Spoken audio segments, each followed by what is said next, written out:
Sell, we buy, sell, and trade. PCB Hobby on Back Beach Road, just east of Florida Linen. Call 850-320-8388. Living on the Gulf Coast, we have beautiful beaches, clear water, and amazing marine life. Want to bring a piece of the ocean into your home or office with an amazing aquarium? Gulf Coast Aquarium, the area's only certified platinum CCHEM dealer. Their staff are all certified CCHEM specialists. Gulf Coast Aquarium can install, design, maintain, and finance your own piece of the Gulf. Gulf Coast Aquarium, powered by CCHEM, with over 40 years as a U.S.-based manufacturer of quality aquarium products. Online at GulfCoastAquarium.com. Gulf Coast Aquarium, where it's more than just a tank. Hey folks, Chris Kramer with Bill Kramer GM. And the best place to listen to the Inside Drive with Ryan Mulvey is inside a brand new vehicle from Bill Kramer GM.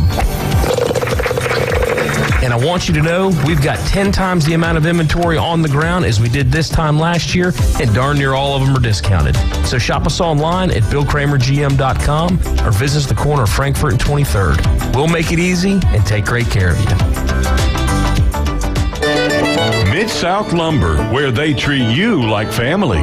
Locally owned and serving the residents of Bay County for over 45 years. See Mid-South Lumber for all of your DIY projects, including windows, doors, siding, lumber, and millwork. Are you building a new home? Bring your contractor in to Mid-South Lumber and meet with a member of their sales team to discuss your framing, siding, windows, and doors. Mid-South Lumber, the biggest little lumber yard in Panama City. Your biggest investment is your home. Protect it while also improving its appearance with Earthworks of Northwest Florida. We have sand, mulch, gravel, or lay down decorative stone, all available for pickup and delivery.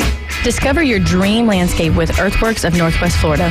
Imagine the moment you proudly pull up to your home that you've worked so hard for, enhanced by quality mulch, decorative stones, and more. Let's make it happen today. Request a quote online at earthworkspc.com or swing by the office at 2005 Industrial Drive. Love the land you live on.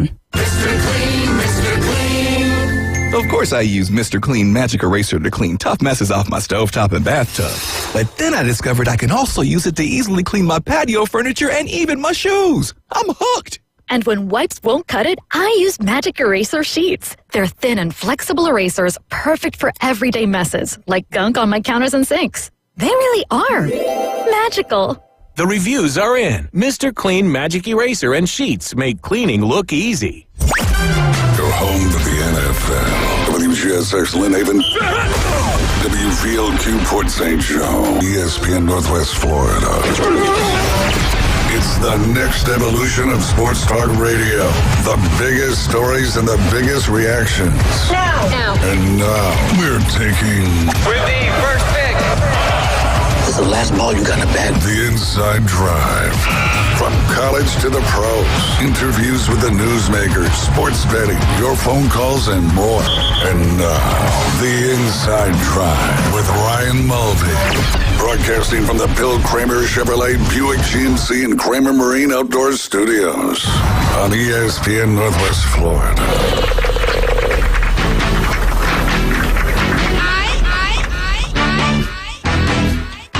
Hey, and good Tuesday morning here in the Florida Panhandle. You're listening to the Inside Drive. I'm Ryan Mulvey, joined 2 days in a row by my co-host, Jay Henley. We're going to have quite the streak in these next few months. What, all the way until Thanksgiving? Yeah, but pretty much, yeah. Don't try to change that. Well, I'm either trying to go to a Braves game next Friday or perhaps the Falcons and the Bengals are playing each other in Atlanta next Friday, so I may bounce it.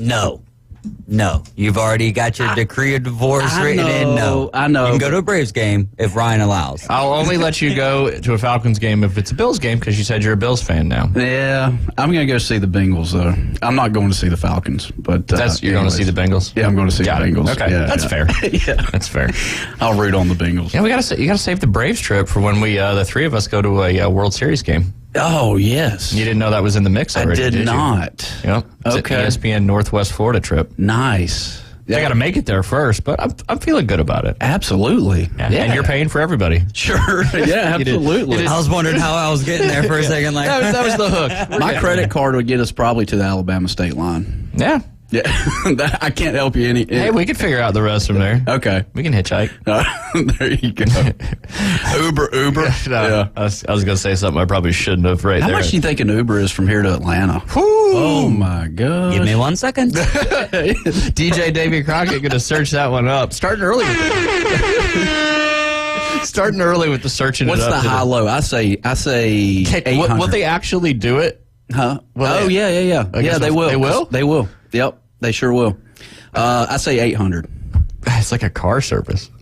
It's Yeah. not a bad idea, actually. Now you got my wheels spinning. I got to re-download the app. So I just got to pull it up. TBD. Where to? Atlanta. Yeah. Are you sure? Yes.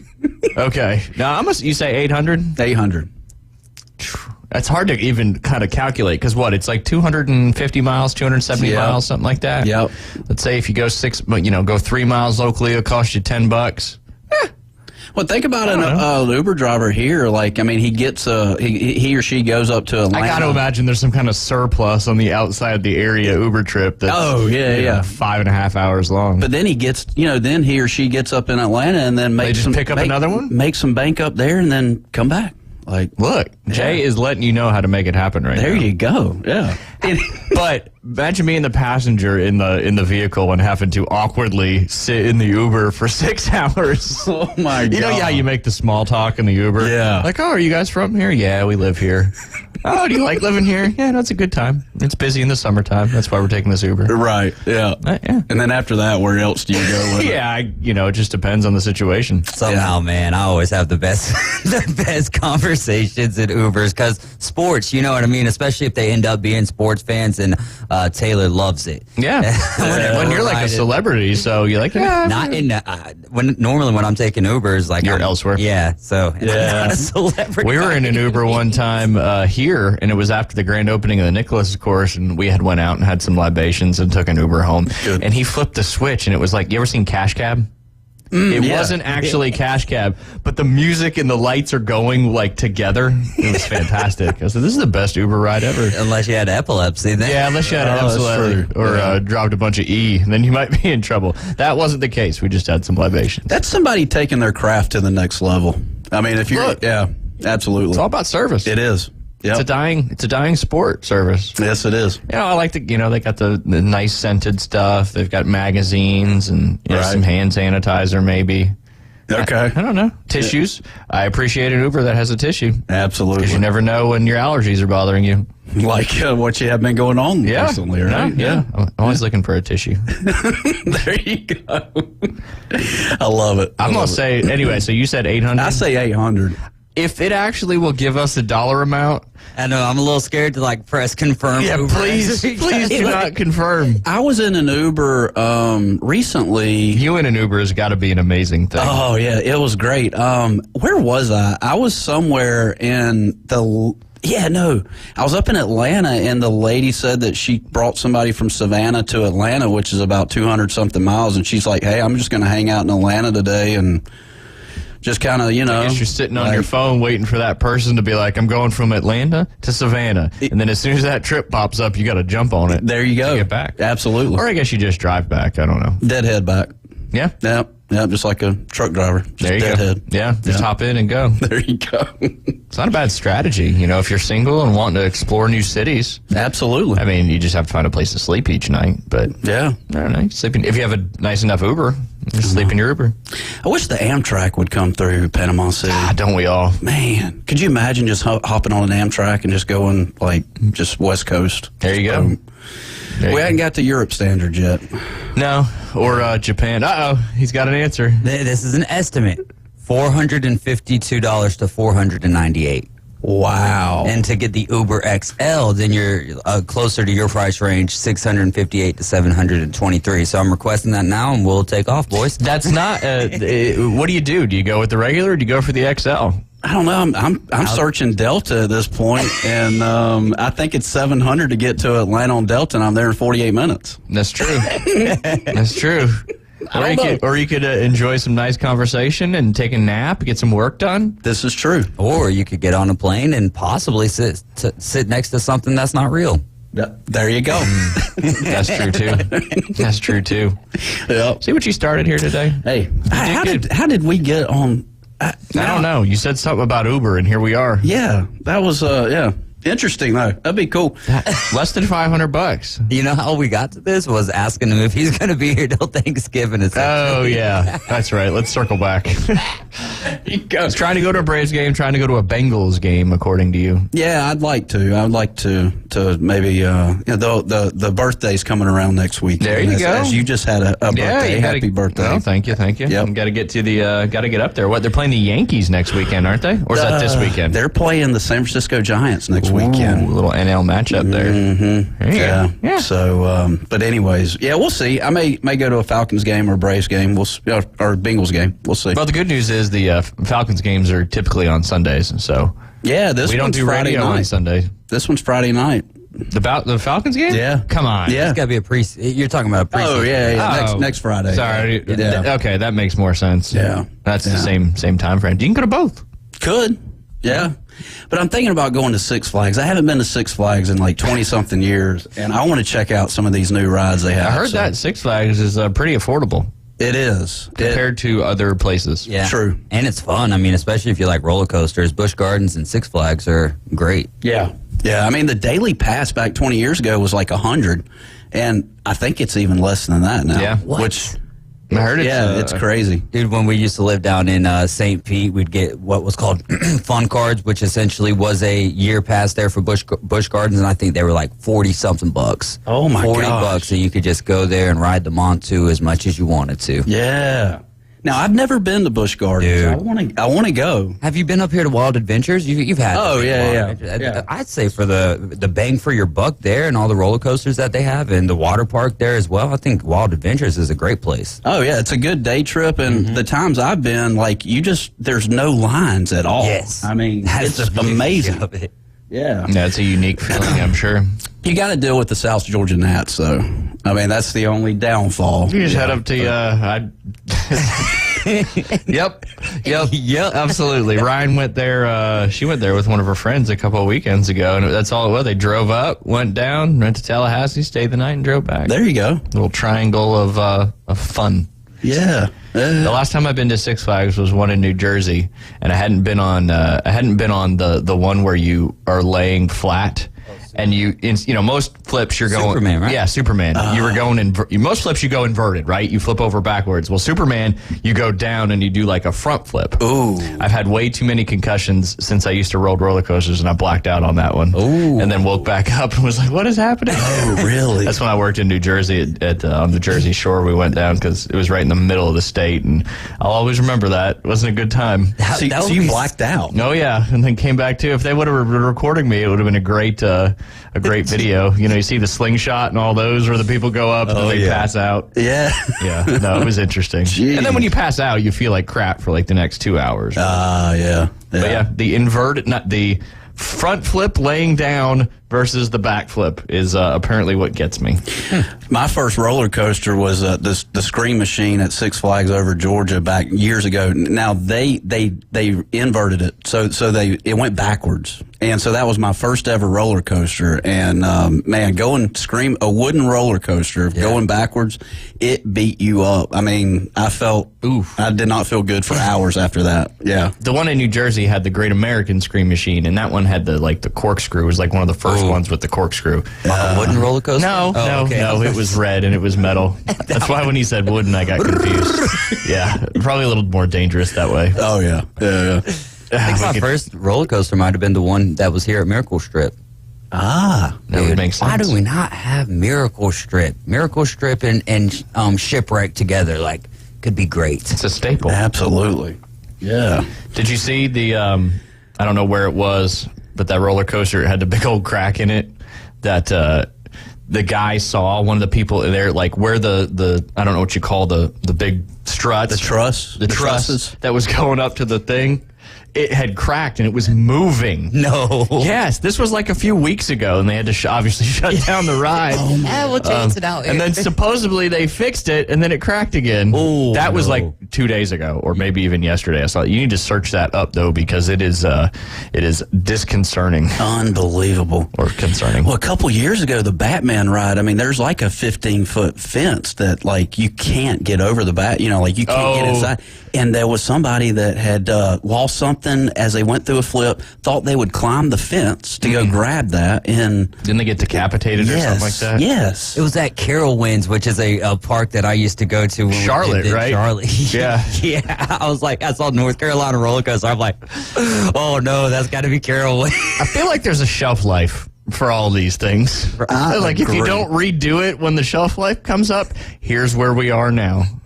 Yeah, but the person that climbed the fence to go get whatever, like, come on. Come on.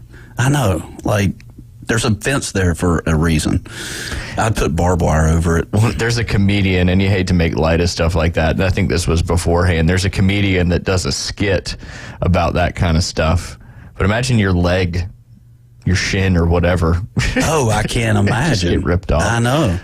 What a mess, literally and figuratively. Yeah. Yeah, Carowinds. I forgot about that. Carowinds. Yep. Yeah, it was Fury 325. So I never got to ride that one because it opened to the public in 2015. Talk about shelf life. That's not a very long one. Well, they don't spot weld like they used to. It's that trade stuff. It is. And you can't just take the roller coaster down, fix it, and then put the roller coaster back up. Yeah. Because it was like at like the top of a big vertical turn too, like way up there. I don't know. How did someone spot that? Like, that's got to be because you got to be on the ride at that point in time, essentially, to spot it, right? Yeah, well, I think the guy said he was on the ground because he could see it moving. Imagine me and that guy. Like, do I say something or do I just let this one go? Honey, what do you think? Just don't watch Final Destination 2. I think that's the one with the roller coaster. Yeah, I don't know. I don't know. We can talk about roller coasters and Ubers for the rest of the show. Oh, yeah. Yeah, no, it's up to you. It's up to you, man. You're the host. Chef Chris says, roller coasters, isn't that the same thing as being a member of the ACC in football? There's the segue. There you go. But did you see they didn't vote on what was it, Stanford and Cal? Yeah. They were in talk. You came out last night that Stanford and Cal were going to be in talks with the ACC about coming over, and then they were supposed to be there was a preliminary hearing this morning, and there was no vote or anything that took place. It's like, Cal, Stanford, we know you're in terrible shape over there in the Pac-4. Would you like to come join our terrible deal? Yeah. So back up now, because Stanford and Cal, they're talking about coming into the Atlantic. The ACC now is Atlantic Coast Conference. Correct. Okay. Last time I checked. Okay. All right, just checking. Yeah. It's not the WAC. I know that, which I don't think, like we told you yesterday, the WAC doesn't exist So anymore. would it still be an ACC even if we invite Stanford and Cal in? I mean, give me your thoughts on that. I mean, that is not cool. I mean, was it still the Big Ten with all these other teams in there, like we talked about yesterday? Yeah. And the Big 12? I think that's how they. That's when we go to 48 teams, and it's just a big that's what college football This thing. is all essentially leading up to. Yeah. Thank you, Chef Chris, for pivoting us off the roller coaster topic, because that was certainly good. Yeah. But yeah, what do you think, Jay? Do you think Stanford and Cal brings anything to the ACC? And I think that's why they haven't been admitted yet. Everybody else is like, boom, come on, you're in, we vote, you're in. Yeah. The ACC's like, we'll talk to you, Stanford and Cal. But not really.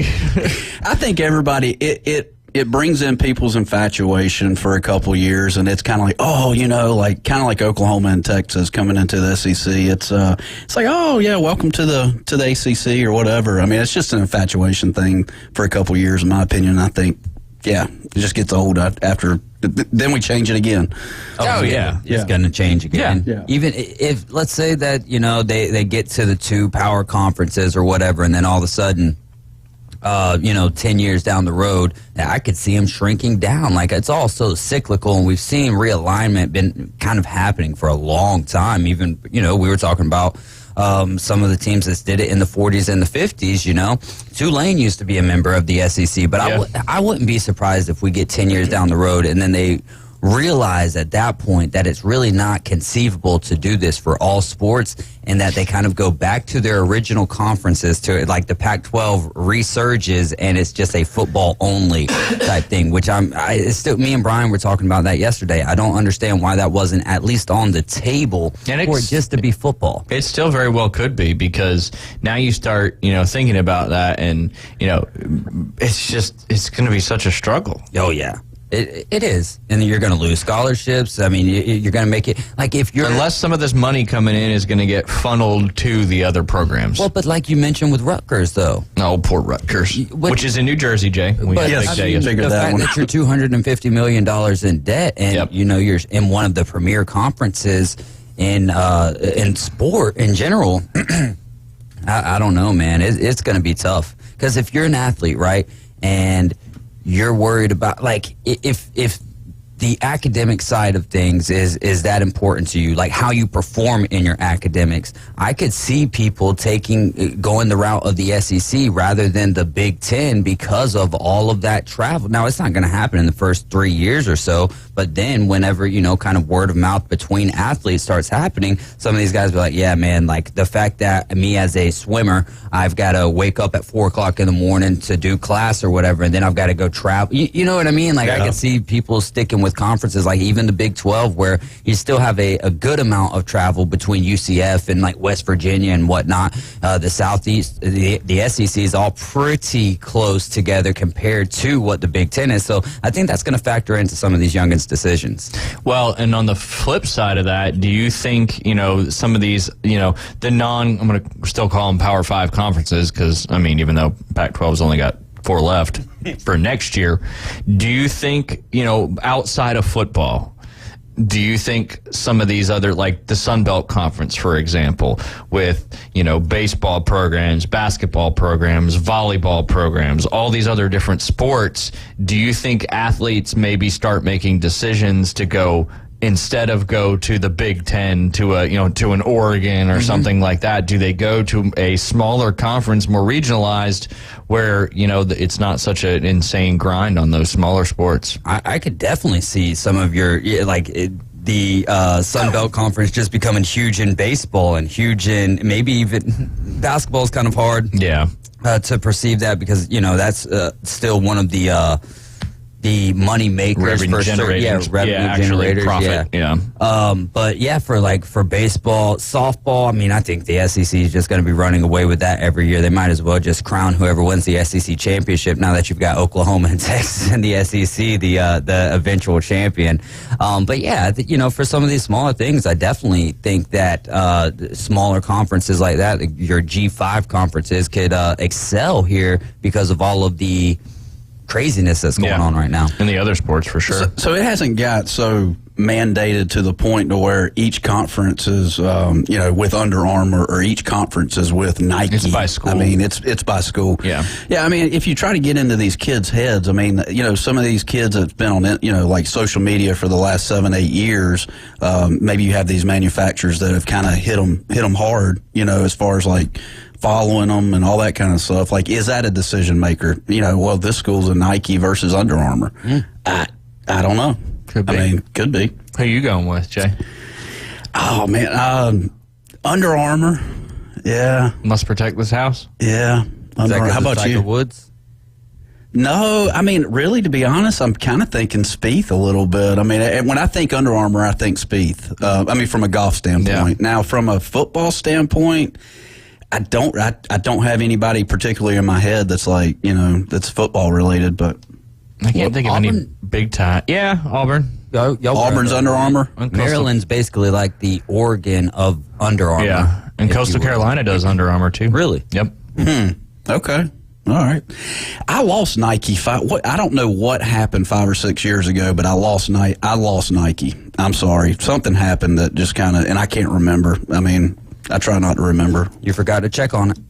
What's up? You forgot. There you go. Did you get that one? Yeah, it took me a second. It took me an hour and a half. An hour and a half. 60 minutes, That's baby. right. Oh, man. But yeah. We won't dive into another topic yet, as we do have a break coming up. But when we get back, I want to start. The official schedule was released yesterday for the PGA Tour, and there is a lot of things to understand. And I'm not really sure if I understand them yet either. So we're going to kind of go on a little journey together, Jay, here in this next segment. And then later on, we'll jump into the top 25 coach coaches poll, the preseason coaches poll that was officially released yesterday. We'll talk about that a little bit, and maybe talk a little bit later about some fantasy football, and answer some of your questions and talk about different type of leagues and all that good stuff. So you are listening to the Inside Drive live here on ESPN Northwest Florida.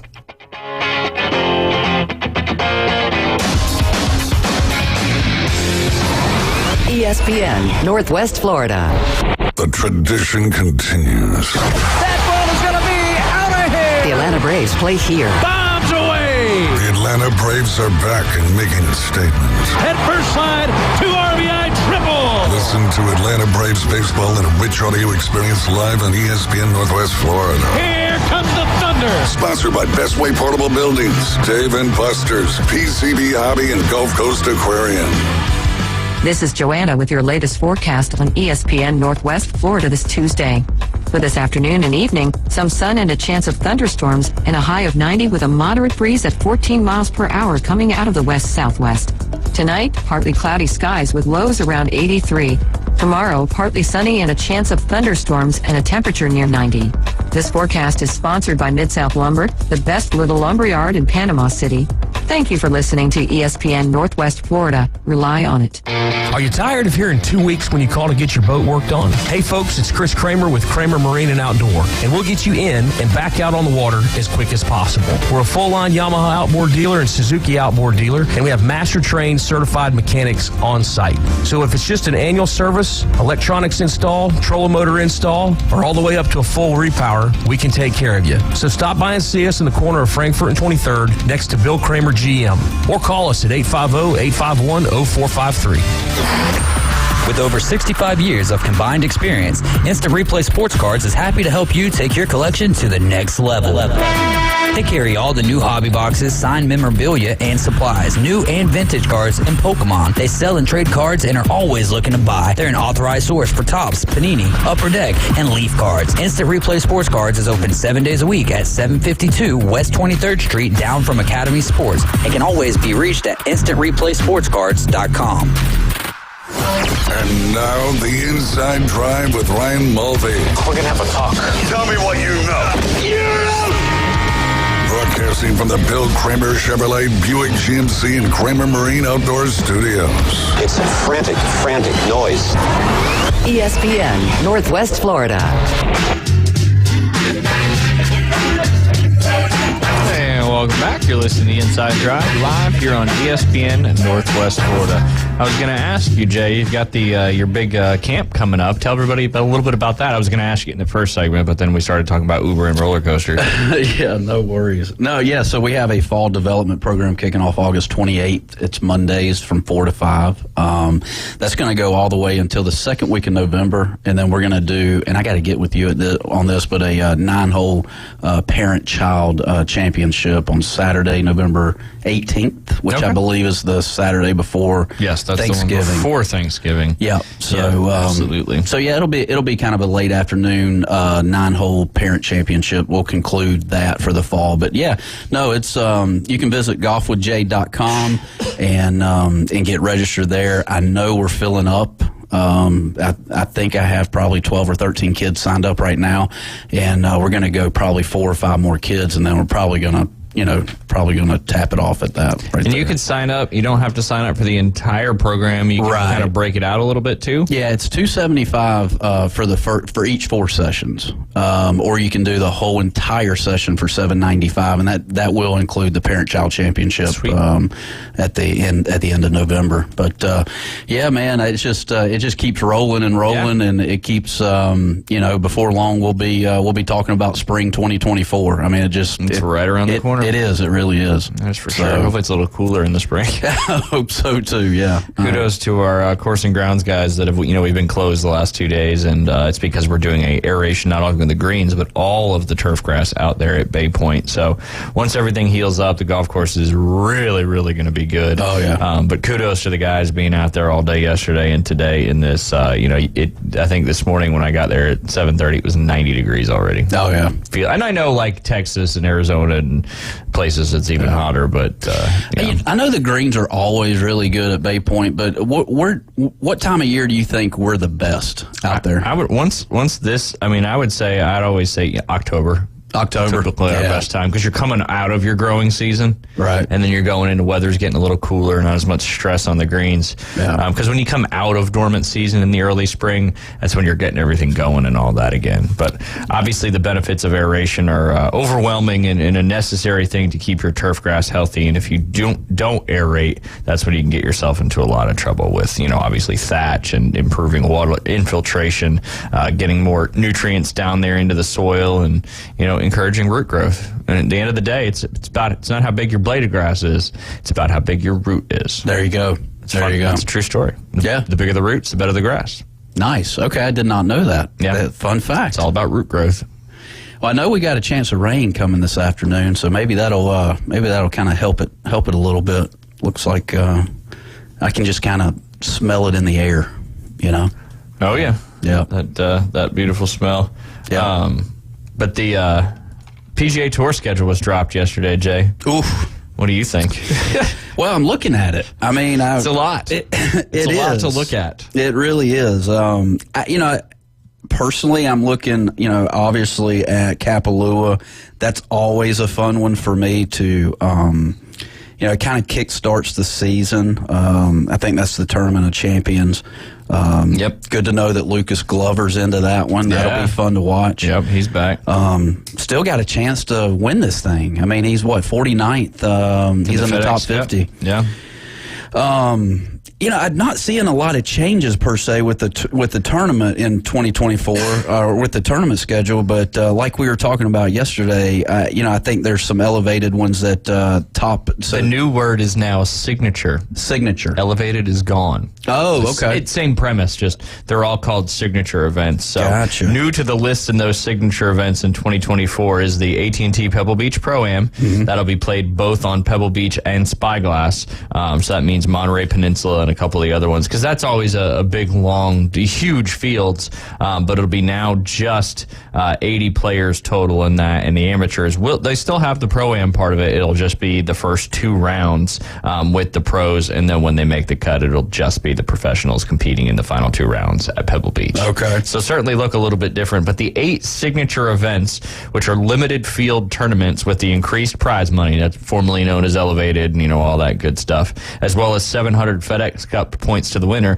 The Century Tournament of Champions, which you were just talking about out there at Kapalua on the Plantation course, just beautiful golf course out there. Then the AT&T Pebble Beach Pro-Am, which I just mentioned.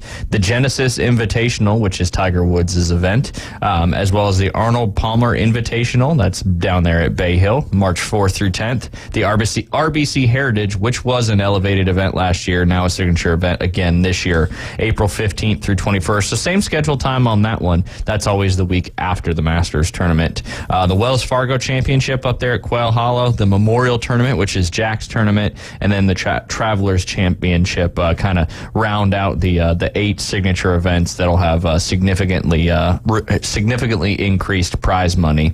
Then the three player hosted ones, the Genesis, the Arnold Palmer, and the Memorial Tournament, like we talked about yesterday, will feature a 36-hole cut, and that'll be the top 50s and top 50 and ties, and then any player within 10 shots of the lead as well. So if there's people outside the top 50 that are, or top 50 in that particular tournament that are outside of 10 shots of the lead, but if they're within that, they'll get into the event. Okay. And also the new redistribution of prize money that allocates 20% of that huge prize pool for these elevated events will go to the winner, which is basically $4 million. That was up from 18% this past PGA Tour season. And then the remaining 5 signature events, the ones we didn't mention, will not have a cut and will continue to allocate 18% to the winner on that one. You want to unpack that real quick, or I can keep going? Well, looking back at history, in 1916, the PGA Tour was founded by a gentleman named Rodman Wanamaker. Ah, my good friend Rodman. You and Rodman. So they named the Wanamaker Trophy. There's where the Wanamaker Trophy came from. There you go. So he was a Philadelphia businessman, which is up in your neck of the woods. Is Philadelphia and New Jersey kind of right there together? Pretty close. But don't ever say Philadelphia is my neck of the woods again. Okay. Sorry, Caveman Rick. I got you. But anyways, what would Rodman Wanamaker, because he wanted to elevate the standards of the game and promote it by the PGA Tour. What would Rodman Wanamaker think about all of this action that's 108 years later? There's probably a few things that he would think that I can't say. But the big one, I would guess, would be like, how much money are they playing for? Right, this is true. What's Saudi Arabia? What's the PIF? I don't know. Yeah. I mean, the game itself is still very similar, I guess you could say. Sure. But obviously it's continued to change. And I feel like sports in general right now is changing very rapidly, across the board in multiple different sports. Obviously, especially college football and all this golf stuff going on. I don't know. What do you think you'd say, Jay? Yeah, they're kind of the same as far as like, what? There's like millions of dollars. The first thing is like, what are these golf clubs? What is this? That'd probably be the first thing he'd say. They didn't have grooves back then, did they? No, 1916 they might have. I don't know when all the stuff kind of developed history. But the Gouda Perka ball or whatever they call it. Is that a cheese ball? That's actually the golf ball they used back in the it's like Gutta. Gouda yeah. That'd be Gutta. Gutta. Could be Gutta. I don't know. Putting cheese on the golf balls. But I don't know. Yeah, who knows? But yeah, I mean, certainly the technology has drastically changed. Yeah. And, being 107 years later, ish, ballpark. That's about the same time the PGA of America was founded, right? This is true. 2 separate organizations, or was it all together back then? Ooh, now I do not know that question, or I don't know the answer to that question. But on the break, I definitely will be searching that up. Search it up. Search it up. I want to say the PGA of America was like 1912. We're supposed to know that. Yeah, we are take your supposed to know Constitution that. test. Yeah. I took that so long ago. I know you took it longer than I did. Yeah, it's been 472 months ago. Yeah. Yeah. So I just mentioned those 3. They're calling them the player-hosted invitationals because the Genesis is hosted by who? The Genesis is hosted. I'm not sure by which player. David. Oh, Tiger Woods. Yeah, there yeah you go. Sorry. Yeah. That's why I said the player-hosted invitationals. Genesis, obviously Bay Hill, which is called the Arnold Palmer Invitational. You can get that one, hopefully. Yeah. And then the Memorial Tournament, which is hosted by Jack. There you go. Like I said, those will all feature the 36-hole cut. And I mentioned how it is 10 shots to the lead, top 50 in ties. $4 million to the winner on that one, up from 18%. And then the remaining 5 signature events won't have a cut. So however you get into them is how it works, which is what I'm about to talk about. Okay. A lot to take in here on this one. The Century, which is the Tournament of Champions at Kapalua out there in Hawaii. Do you know what island that's on in Hawaii? Maui. Is it? Maui. It's on Maui? If Maui is a city, or is Maui a city or an island? Maui's the capital. Maui is on Oahu, I believe. Okay. Is it on Oahu, though, or is it on the Big Island? Well, they go to Wailea.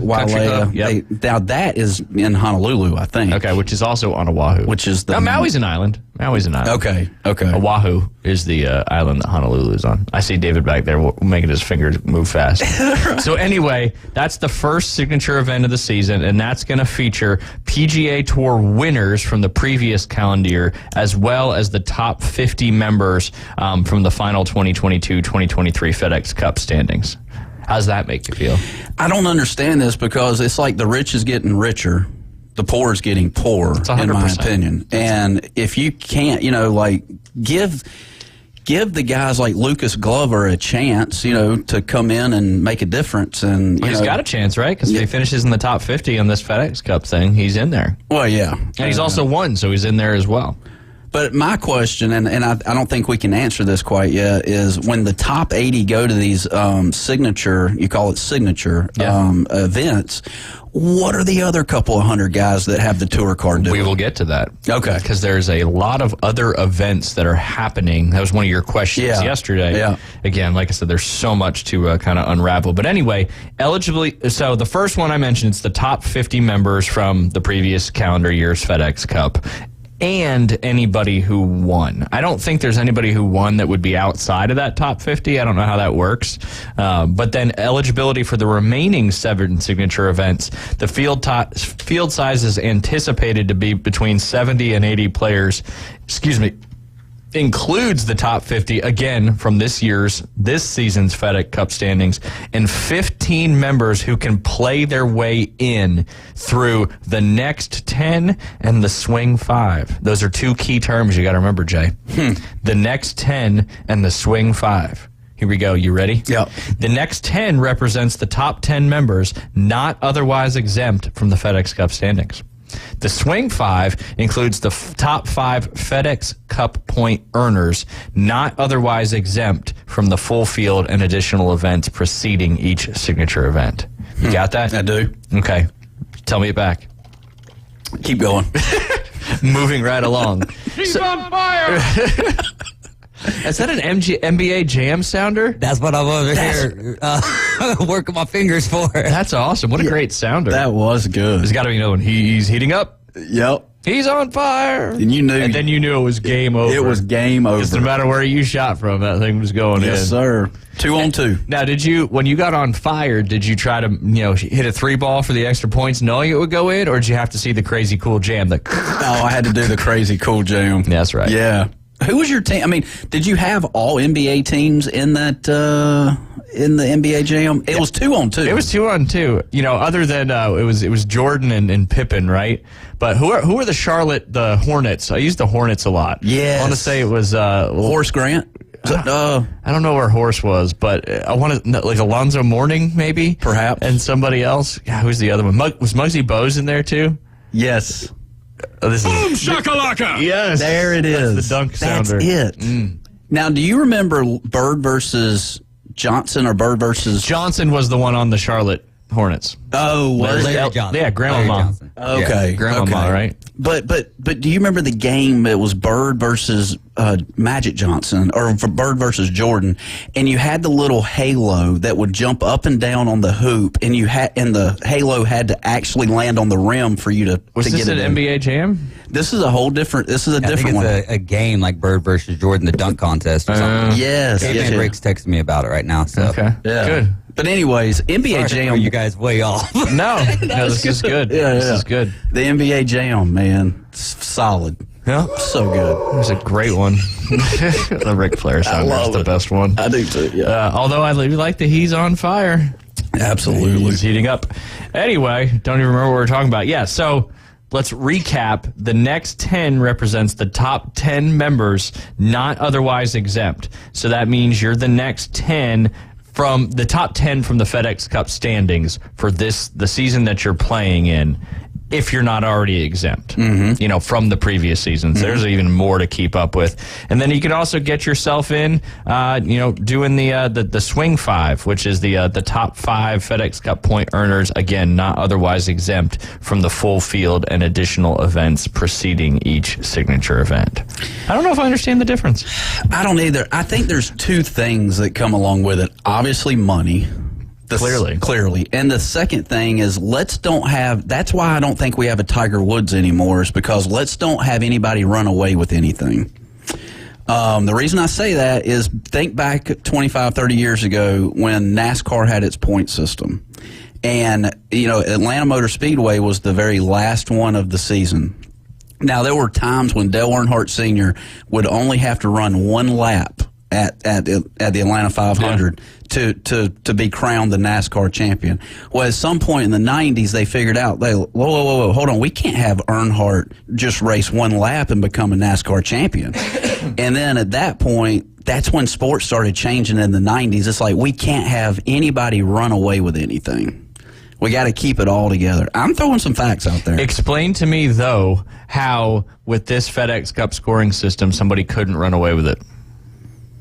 Well, I mean, you're basically your top 50 or top 70 are still have a chance to win it, going all the way into but if you're Tiger Woods and, you're finishing top 5 week in and week out and you're so far ahead in the FedEx Cup standings. Now, I will give you this. When you go to the Tour Championship, that's where they equal it out a little bit. Right. Like, think, for instance, if Tiger Woods won every golf tournament from January to August, goes to East Lake, right, and he still has like a 10-shot lead, or let's just call it I mean, Well, yeah, he still has a very good. He has to play good that week. Yeah. No, for sure, because See, he would be at that's- -10, and the next person would be at 8, and yada yada Right. yada yada. Whereas before that, it was on. If you were in the top 5 and you won, anybody could win, but it was all the points. Yeah, for sure. Yeah. But yeah, I mean, it's like tight. It just goes to those 4 rounds. Imagine how much money Tiger would be making in this. Oh my day and age. gosh! You know, he made a ton. I mean, he's still making tons of money. Oh, yeah. pulling the un-American strings behind the scenes, all that good stuff. So we'll talk a little bit more about this here when we get back from this next break, because there is some cool things that came out of it, like the Dunes Club in Myrtle Beach, which is a really cool golf course. They're going to host a PGA Tour event now. They used to way back in the day, which is pretty exciting. So you're listening to the Inside Drive live here on ESPN Northwest Florida. We'll be right back.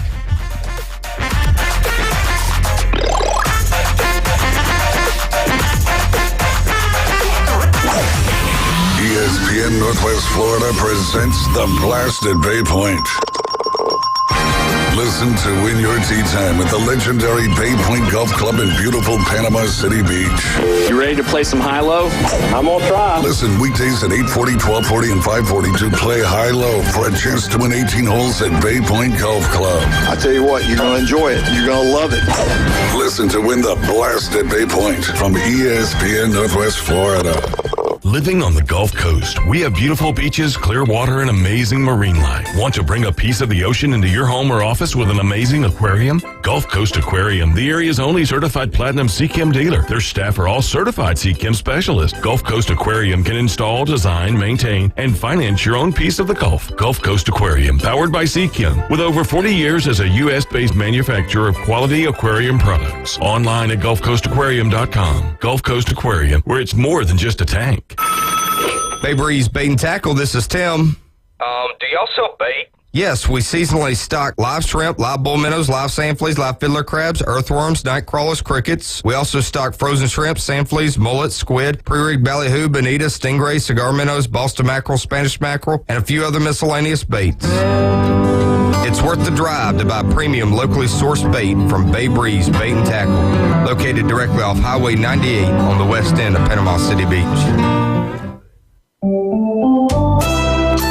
Hi, this is Matt Lewis with Reliable Hydraulic Solutions. We offer comprehensive diagnostics and repair service for all types of hydraulic units, such as hydraulic and pneumatic cylinders, hydraulic pumps, motors, and valves, as well as a broad range of hydraulic hoses and O-rings. Give us a call at Reliable Hydraulic Solutions at 850-326-3000 for any of your hydraulic needs. Visit their new location, Highway 77, south of Tractor Supply. The only place to get sports betting coverage on the radio. Is this legal? Broadcasting from the Bill Kramer Chevrolet Buick GMC and Kramer Marine Outdoor Studios. It's the Inside Drive with Ryan Mulvey on ESPN Northwest Florida.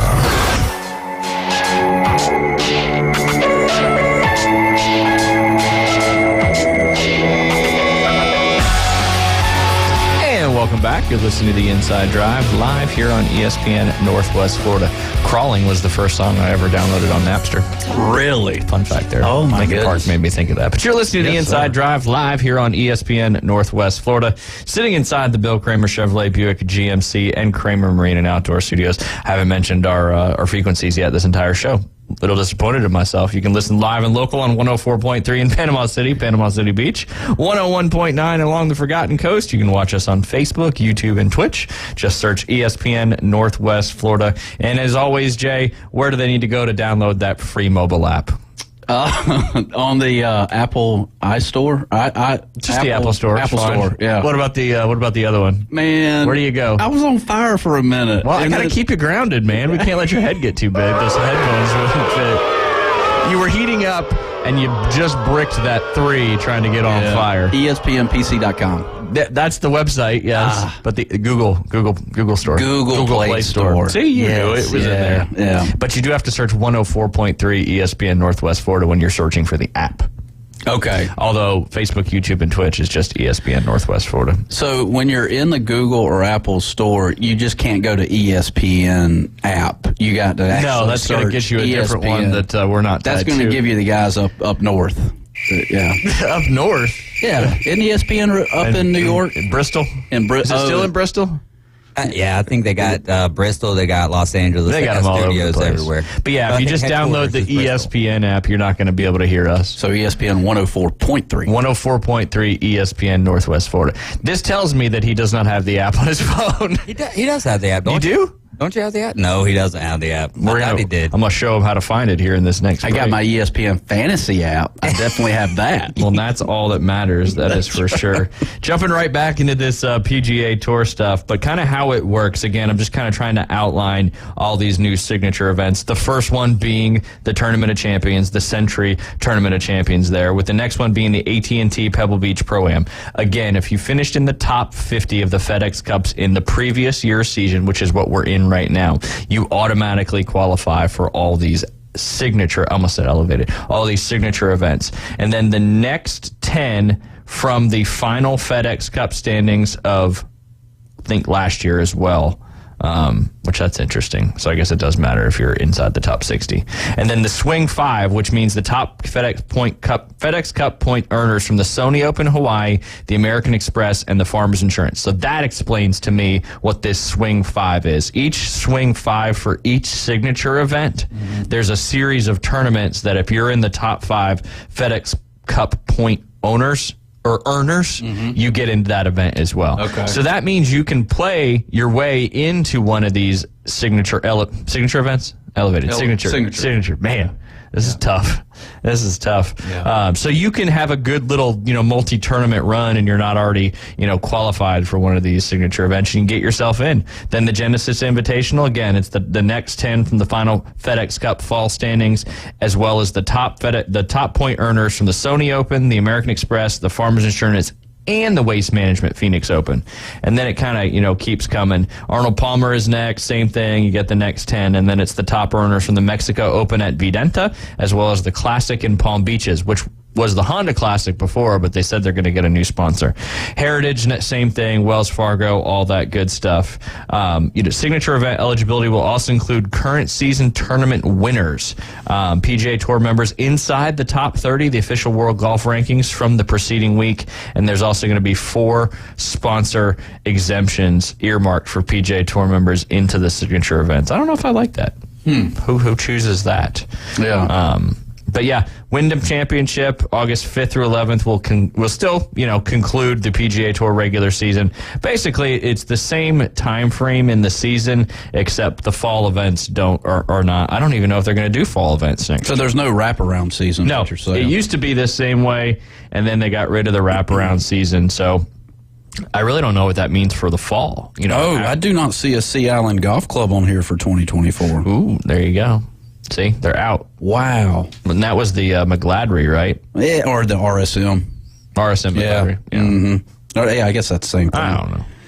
I mean, that was our closest really kind of tour event to this whole entire area. I mean, besides the two-man tournament, the Zurich TPC Classic. Sawgrass.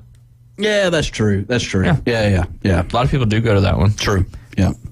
A couple things of note. The 2024 FedEx Cup regular season and playoff include events contested in the United States, Mexico and Scotland, as well as Canada and the Dominican Republic and Puerto Rico. So expanding a little bit outside, the Sony Open in Hawaii is the official PGA Tour debut for all the new members that have come over from the DP World Tour, the Korn Ferry Tour, as well as the PGA Tour Q School. So that's the first official full field event. A couple other things to note. Due to crowded sports calendar, the Farmers Insurance Open will end on February 27th, which is this Saturday. Go ahead. I see your wheels turning. Man, I'm just looking at this, but all right, so yeah, you said it hadn't changed much, but now you're actually reading it. I am, yeah. Well, I didn't go all the way. I know. I'm just kidding. I didn't go down to the very bottom. So check this out. So after the tour, listen up. So after the tour championship, so the tour championship in 2024 is going to be September 26th through October 1. There's no golf being played from October 1 all the way until 1st of January. That's what I was getting at. I said, what happens to all the fall tournaments? Yeah, that's not cool. Yeah.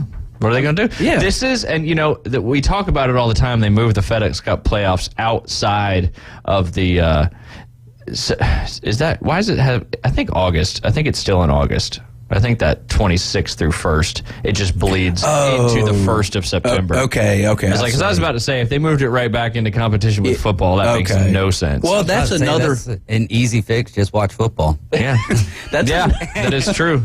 That's another month of no golf. So we're going to be sad. Yeah, I mean, like fall. Yeah, that's not good, man. What are we going to talk about in the fall? I don't know. Me neither. Probably football, if I had to guess.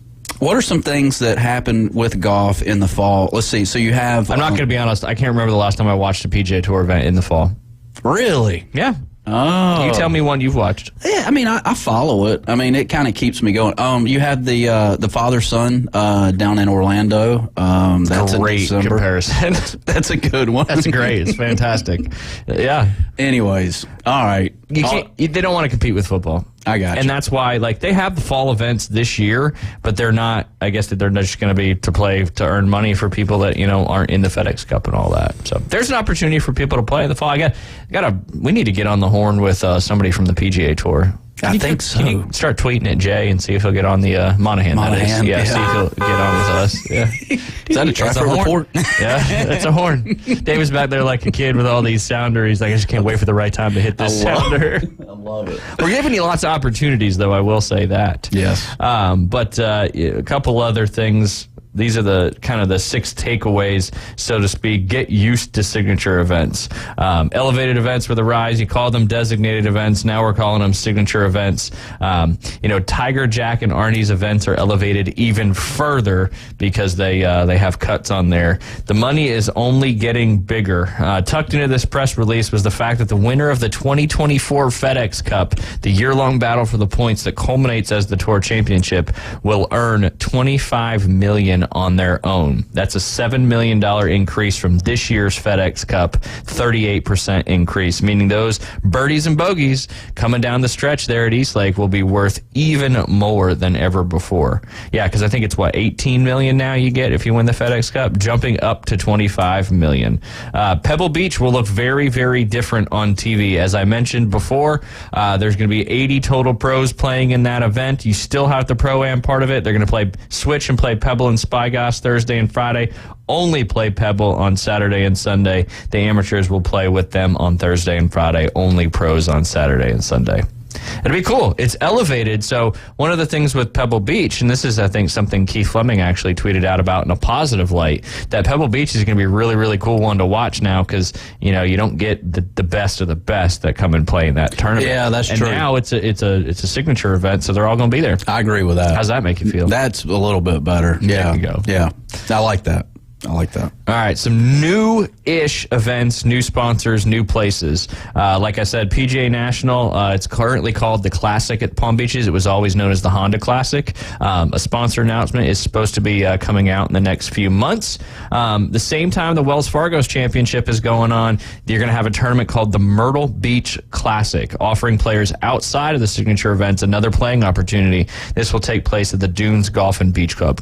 Great golf course there in Myrtle Beach, private club.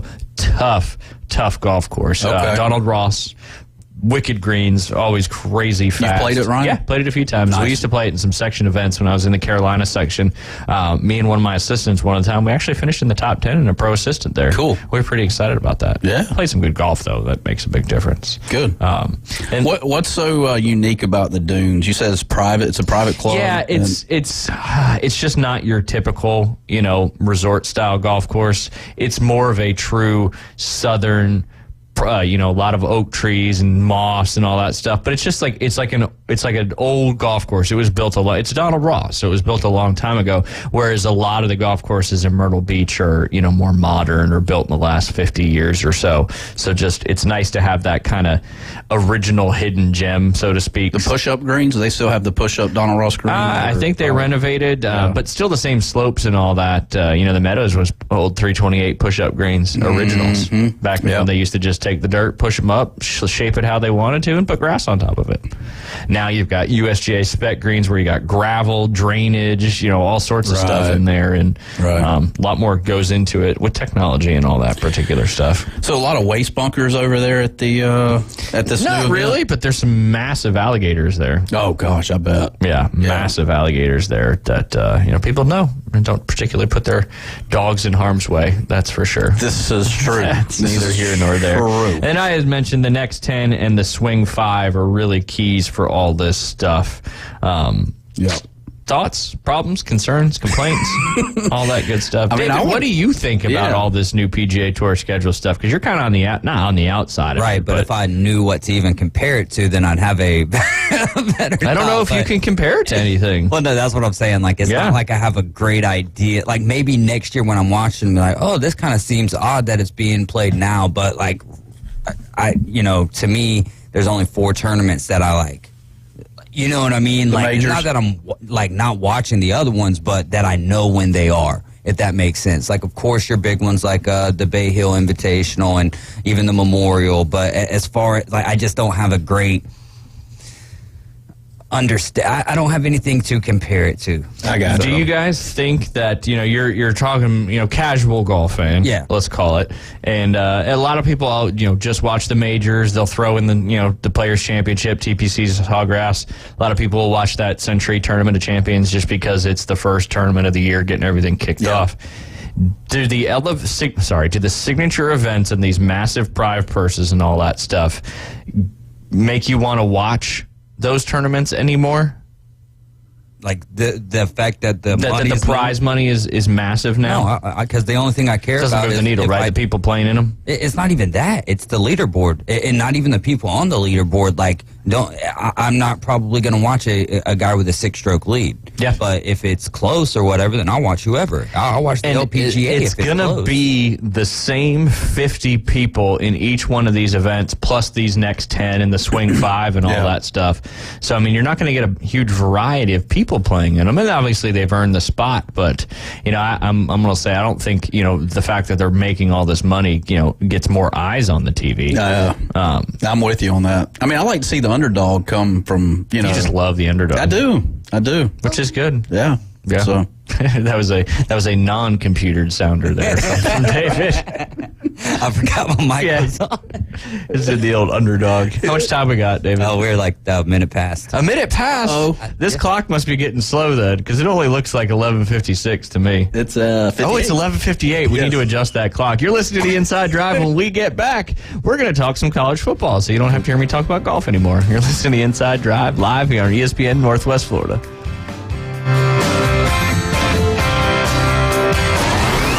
ESPN Northwest Florida. The tradition continues. That ball's going to be out of here. America's team plays here. Bombs away. The Atlanta Braves are back and making a statement. Ronald Acuna just clobbered one to left. Listen to Atlanta Braves baseball in a rich audio experience live on ESPN Northwest Florida. Here comes the thunder. Sponsored by Gilbert Kia, Reliable Hydraulic Solutions, Mid-South Lumber, Stormore Portable Buildings, and Brock Pest Control. This is Joanna with your latest forecast on ESPN Northwest Florida this Tuesday. The rest of the day, a mixture of some sun and a possibility of thunderstorms, and 90 with a moderate breeze around 14 miles per hour out of the west-southwest. Tonight, partly cloudy skies with lows around 83. Tomorrow, partly sunny and a chance of thunderstorms and a temperature near 90. This forecast is brought to you by Earthworks of Northwest Florida. Thank you for keeping that dial at ESPN Northwest Florida. Rely on it. Los Rancheros has been doing it right for 20 years. Los Rancheros brings a top-shelf dining experience to you with the opening of their beautiful new building. Watch all college and pro games on Los Rancheros' 14 large-screen TVs with great drink specials daily from 2 to 5 and during all the games. Los Rancheros, the place for live sports and great food on 23rd Street between Jenks and Harrison. Ben and Deb Collins, owners of Bay Guns and Gear, have been in business since 2010, offering new firearms and accessories with a huge selection available for your hunting needs and personal defense. Turn to Bay Guns and Gear. They have the weapon for you. Discount pricing. And if you can't find what you're looking for, they'll special order it for you. Bay Guns and Gear, across from Grease Pro at 3115 Highway 77. Visit their website, baygunsandgear.com. The Atlanta Braves play here. And the Braves are back in front. WGSX Lynn Haven, WVLQ Port St. John, ESPN Northwest Florida. Welcome to the Inside Drive, the next big thing. It's a big, huge, giant deal. Sports betting, huge reactions. Your calls and real-time coverage of the stories you're following. Broadcasting from the Bill Kramer Chevrolet Buick GMC and Kramer Marine Outdoor Studios. On ESPN Northwest Florida.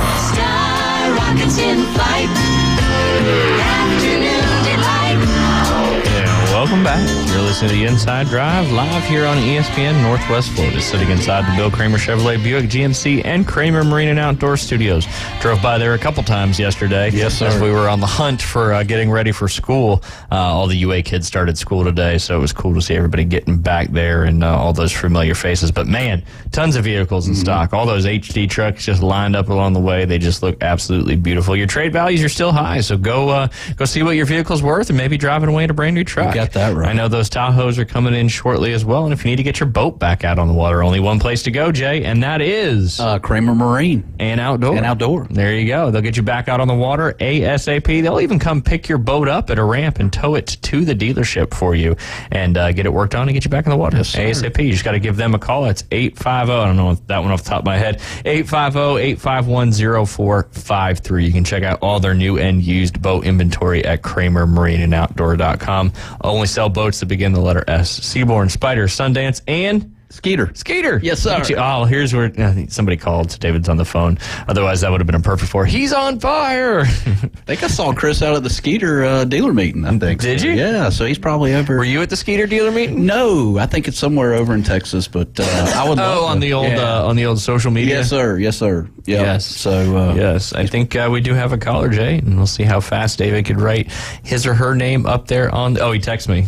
There you go. It's too long to write on the board right now. We got Coach Whitworth back on the line. Love to get his thoughts on the new PGA Tour schedule. How are you? Well, you'll have to tell me about it to get my opinion. I'm calling up with old news, man. I like old news. What you got? Well, I was going to compare the Megan Rapinoe to Nick Saban, but I don't really want to go there. Anyway, washed up over the hill, can't get the biscuit in the basket.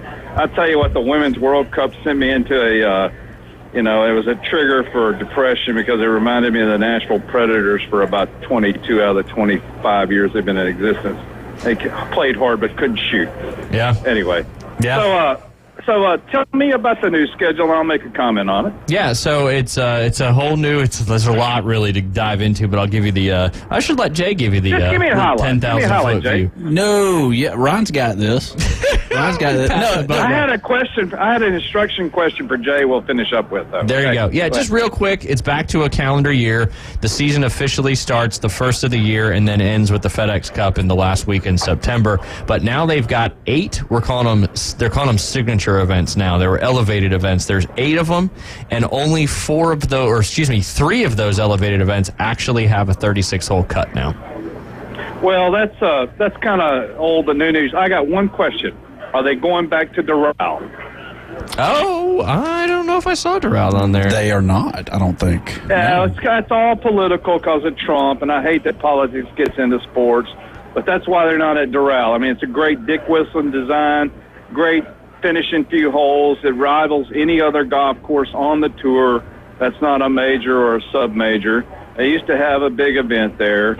I don't want to get in trouble with the mothership, the everlastingly socialist progressive network, but that's why they're not there. All right, what's your instructional question for Jay? Oh, boy. Okay, I'll get off politics. I like that. Okay, all right, so you're putting, okay? Mm-hmm. And you're within 20 feet of the cup. Okay.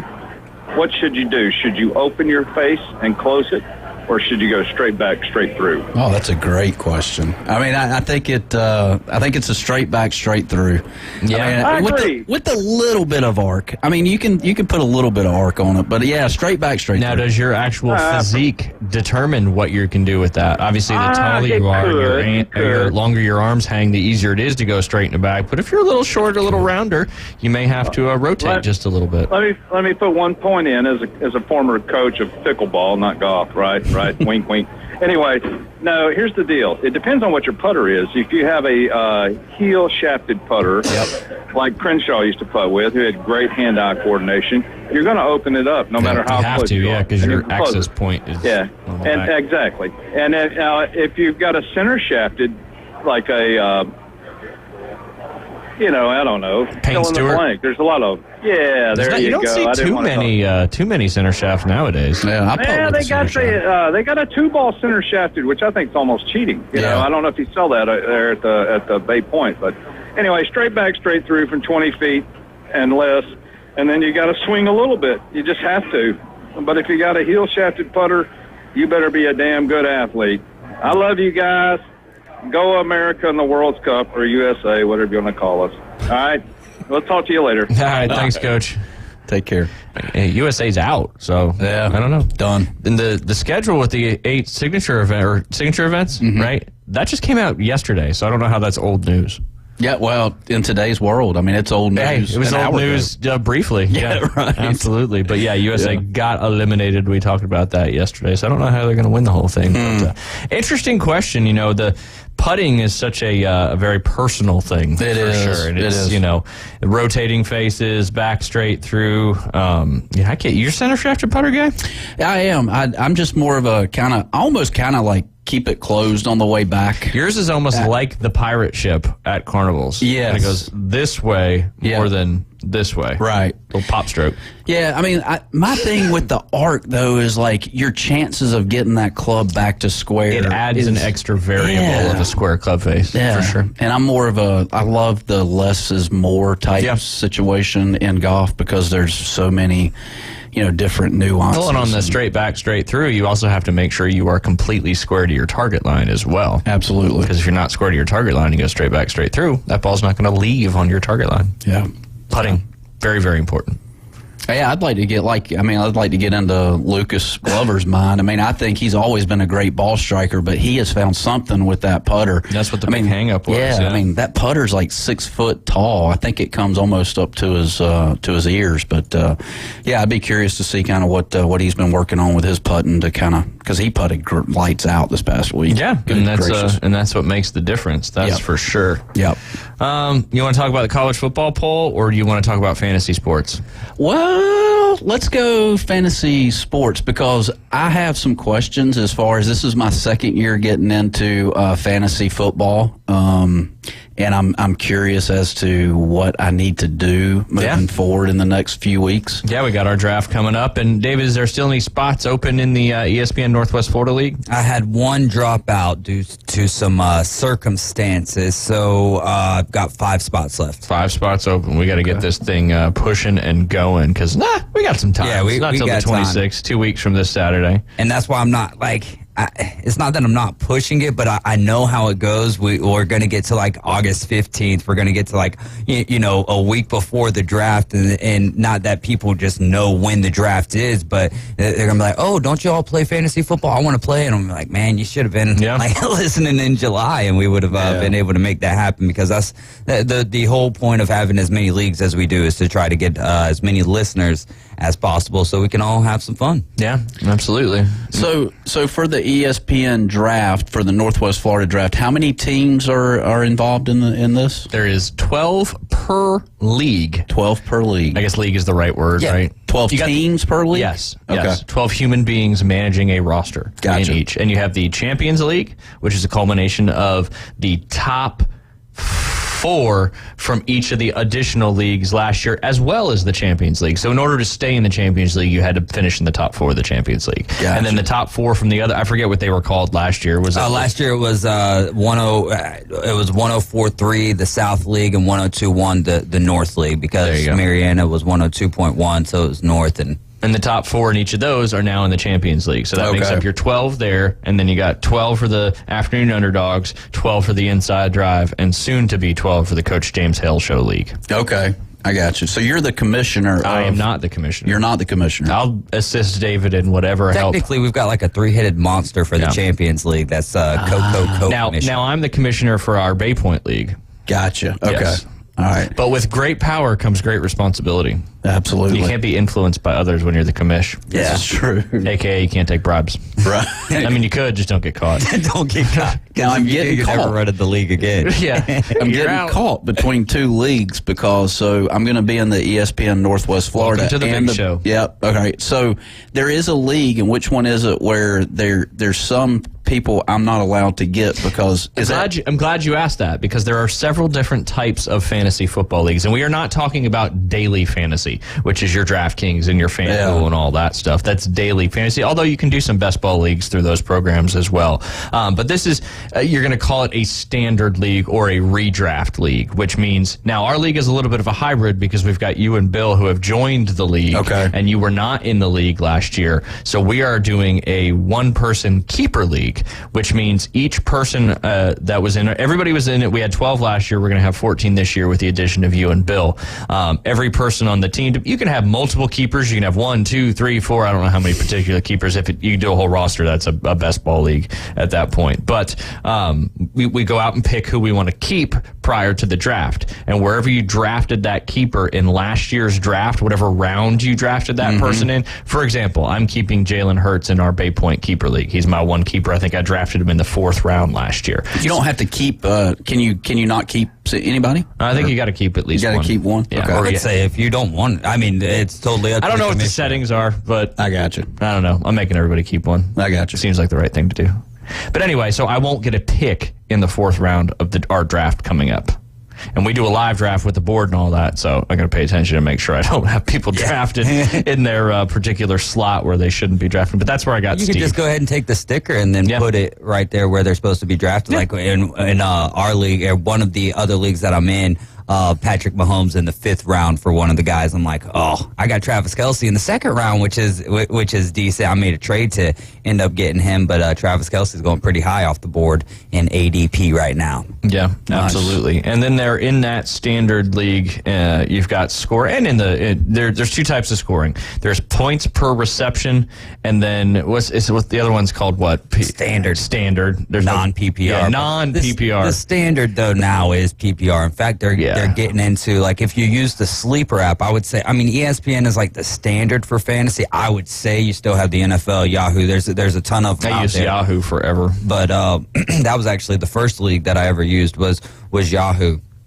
But there's an app out there now that's kind of been popular for 2, 3, 4 years now called Sleeper, and there's so many like different variations you could use. So like even with PPR, there's a thing called tiered PPR, which would be like if your guy makes a catch, he gets how many yards he picks up will determine, or how far essentially how many yards he picked up would determine what amount of PPR he's going to get, how many points per reception he would get. So it's wild, and there's a lot of different things you could do. Yeah, it keeps going. So between the standard and the PPR for your purposes, you're going to get an additional, depending on the position. I think wide receivers, it's per reception. Same thing with running backs. You're going to get an additional point for each ball caught. So that's a factor that you want to take into consideration when you're drafting. So with Burrow, let's take for instance Burrows. He's questionable for. It's for just the Burrow. Next, It's not Burrow. It's not plural. Okay, he's one person. Just Joe Burrow. And that was Coach Hale, if I've ever heard it. Okay, Illinois. if he's questionable for the next few weeks, what's your take on somebody like Burrow? He'll be fine. It's just a calf strain. I got He'll be ready to go week 1. He'll be ready to go week 1. Okay. Now, if he re-aggravates that injury, say, when he comes back, now we got to be talking a little bit more. But yeah, no doubt. And speaking of our good friends, we have Mr. Alan Sandage on the line, fresh off his comedian tour from this past weekend. Nice. Alan, how are you? Yeah. What's up, bro? How y'all doing? Hey, we're doing good. We're doing good. Hanging out here, trying to figure out the new PGA Tour schedule and educating Jay on how fantasy football leagues work. Yes. Yeah, I'd call the tail end of that. Jay, I got a rule of thumb when it comes to NFL injuries. Don't believe anything you hear until Saturday.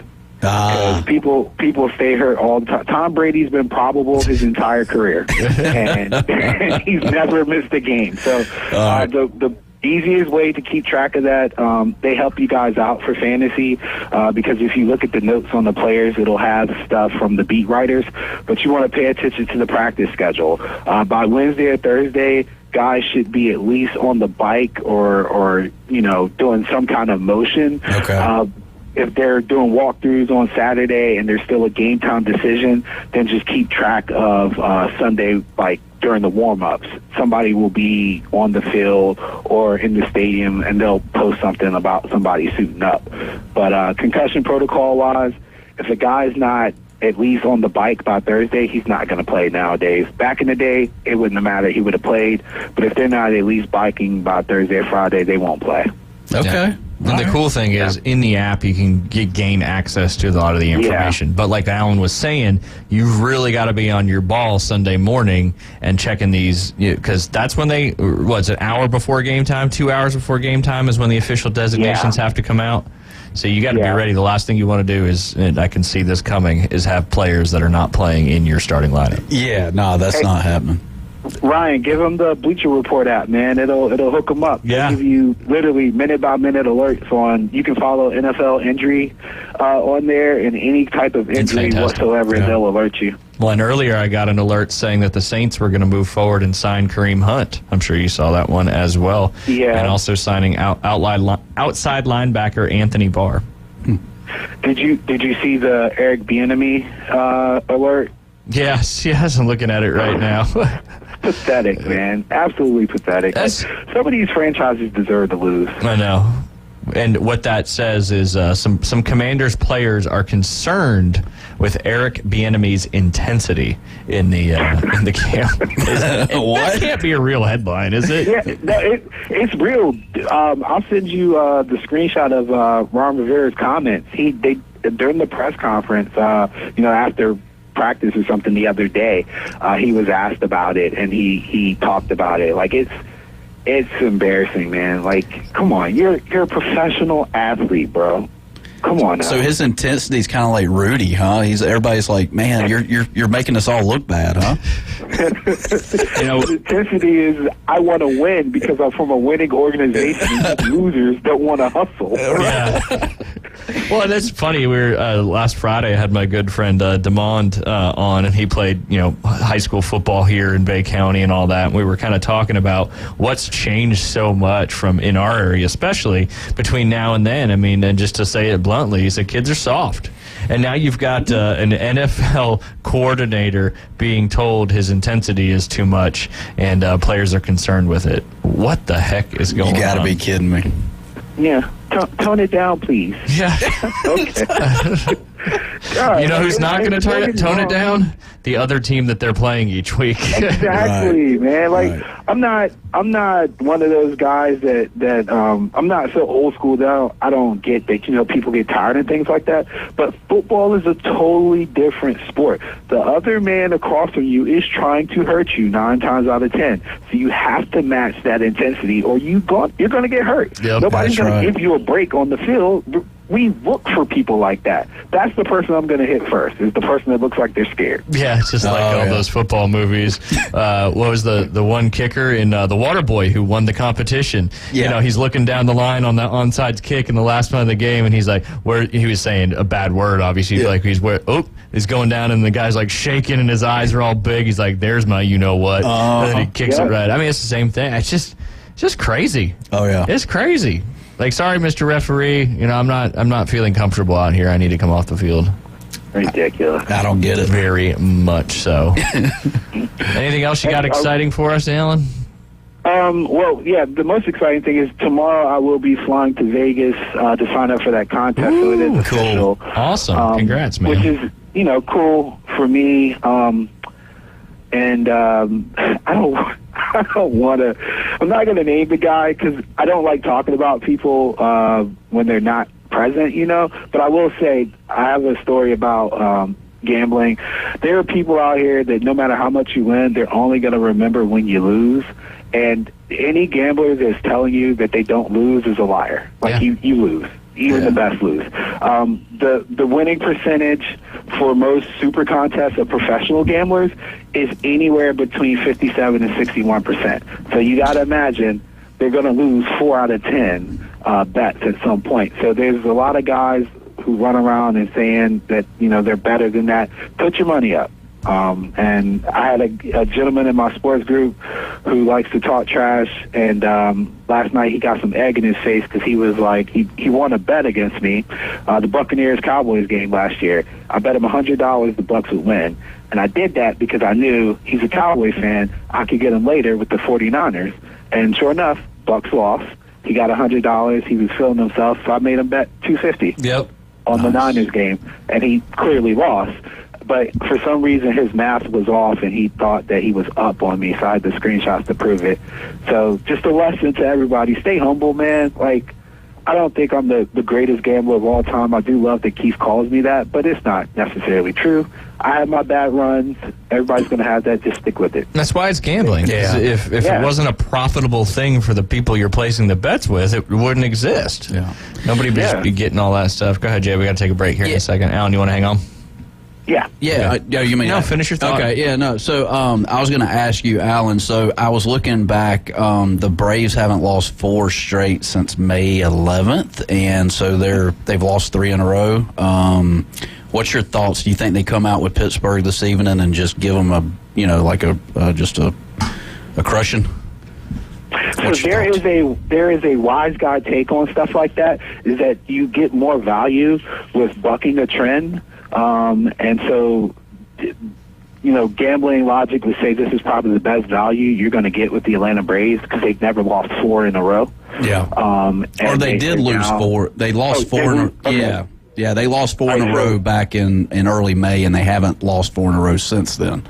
So, I mean, So the logic would be that this is probably good value because they're about to potentially do something that hasn't happened in a long time. Right. So I would, as a fan and just as somebody that gambles, I would take the Braves to win tonight just on a hunch that they're not that bad, man. And the Pirates are not that good either. Right. But if you do take that stance, know that you should probably be on standby to hedge because it's baseball. It is. Yeah. You got to treat almost each. There's so many circumstances. Alan, you want to hang on?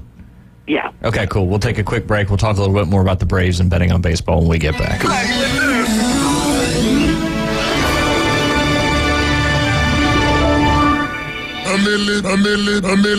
Only 104.3 ESPN Northwest Florida could bring sports fans like you an app this powerful. The sports content you crave is always on. Live stream us everywhere you go. Now with upgraded programming and live game schedules, you'll always know when the Atlanta Braves and your favorite games are playing. Plus, interact with our local hosts in real time and so much more. The new app for the sports fanatic is available at the Apple Store and Google Play. From 104.3 ESPN Northwest Florida. This is Joanna with your latest forecast on ESPN Northwest Florida this Tuesday. The rest of the day, a mixture of some sun and a possibility of thunderstorms and 90 with a moderate breeze around 14 miles per hour out of the west-southwest. Tonight, partly cloudy skies with lows around 83. Tomorrow, partly sunny and a chance of thunderstorms and a temperature near 90. This forecast is brought to you by Earthworks of Northwest Florida. Thank you for keeping that dial at ESPN Northwest Florida. Rely on it. Mid-South Lumber, where they treat you like family. Locally owned and serving the residents of Bay County for over 45 years. Visit their feed store at the Youngstown location for all of your livestock feed, plumbing, electrical, lawn, and garden needs. They also carry local Chautauqua wines, baby chicks, and a full line of poultry supplies to get your chicks started off right. Mid-South Lumber, the biggest little lumber yard in Panama City. The extracurricular activities, the traffic, the nightly homework, the traffic, the finding time to eat dinner together as a family, the traffic. Back to school can be stressful. Thanks to Ziploc, meal prep doesn't have to be. New Ziploc bags with Stay Open design have a patented stand-up bottom that helps keep the bag upright and a top grease that folds and holds for easy filling, unlocking a second set of hands in the kitchen. If only it unlocked a second set of lanes. New Ziploc brand freezer and storage bags with Stay Open design from S.C. Johnson, a family company. The locals love it. You're gonna love this. You are my favorite. It's my favorite. Everybody's favorite. The Inside Drive with Ryan Mulvey. Live from the Bill Kramer Chevrolet Buick GMC and Kramer Marine Outdoor Studios on ESPN Northwest Florida. Jump the boogie, ball with the ball, the bang, the bang, diggy, diggy, diggy, send the boogie, send up. Jump the boogie, ball with the ball, the bang, the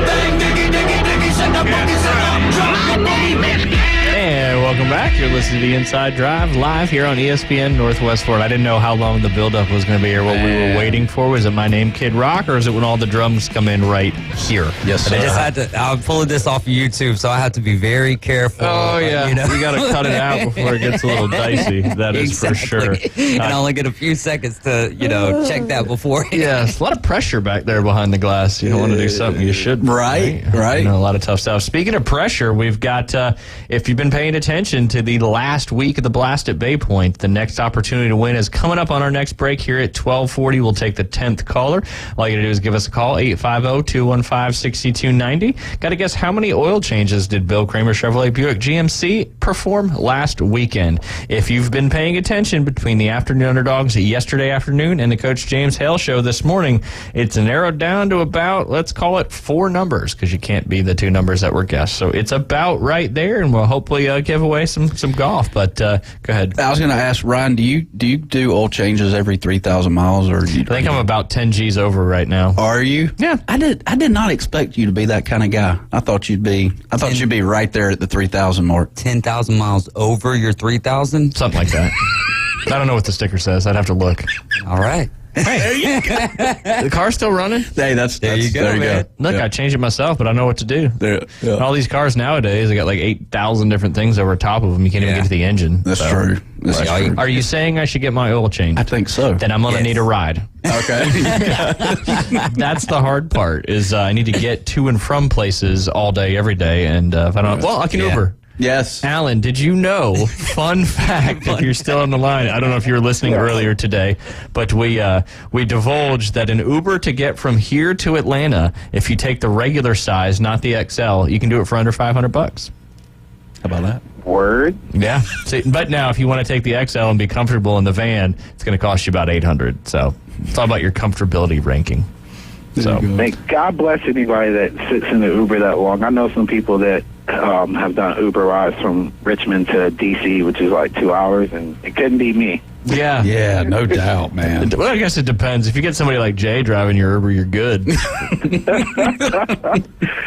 is a legend. I would accept Jay as a driver. There you go. Yeah, what would we talk about, Alan? Would we talk about sports? Yeah, we would talk about all the randomness, right? Because I feel like you're definitely, you have a lot of degenerate qualities, Jay. Even if you're not a good gambler. There you go. So I feel like we could be friends. Yes, we don't even know if he's a good gambler yet. We're going to find that all out this fall. Yes. Because doing daily fantasy sports for golf, I don't even really know if you call that gambling. Yeah. No, but if you're good at it like Keith, it can be profitable. Yeah, it can be profitable. Right. Yeah, that's for sure. Let's jump back into the Atlanta Braves. We were talking about betting baseball, and they've lost 3, and there's trends.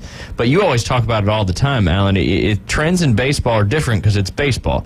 You've got the ballpark they're playing at, the starting pitcher, the temperature. There's so many factors. Do you have to treat in baseball each game much more individually than kind of how they've been playing as of late?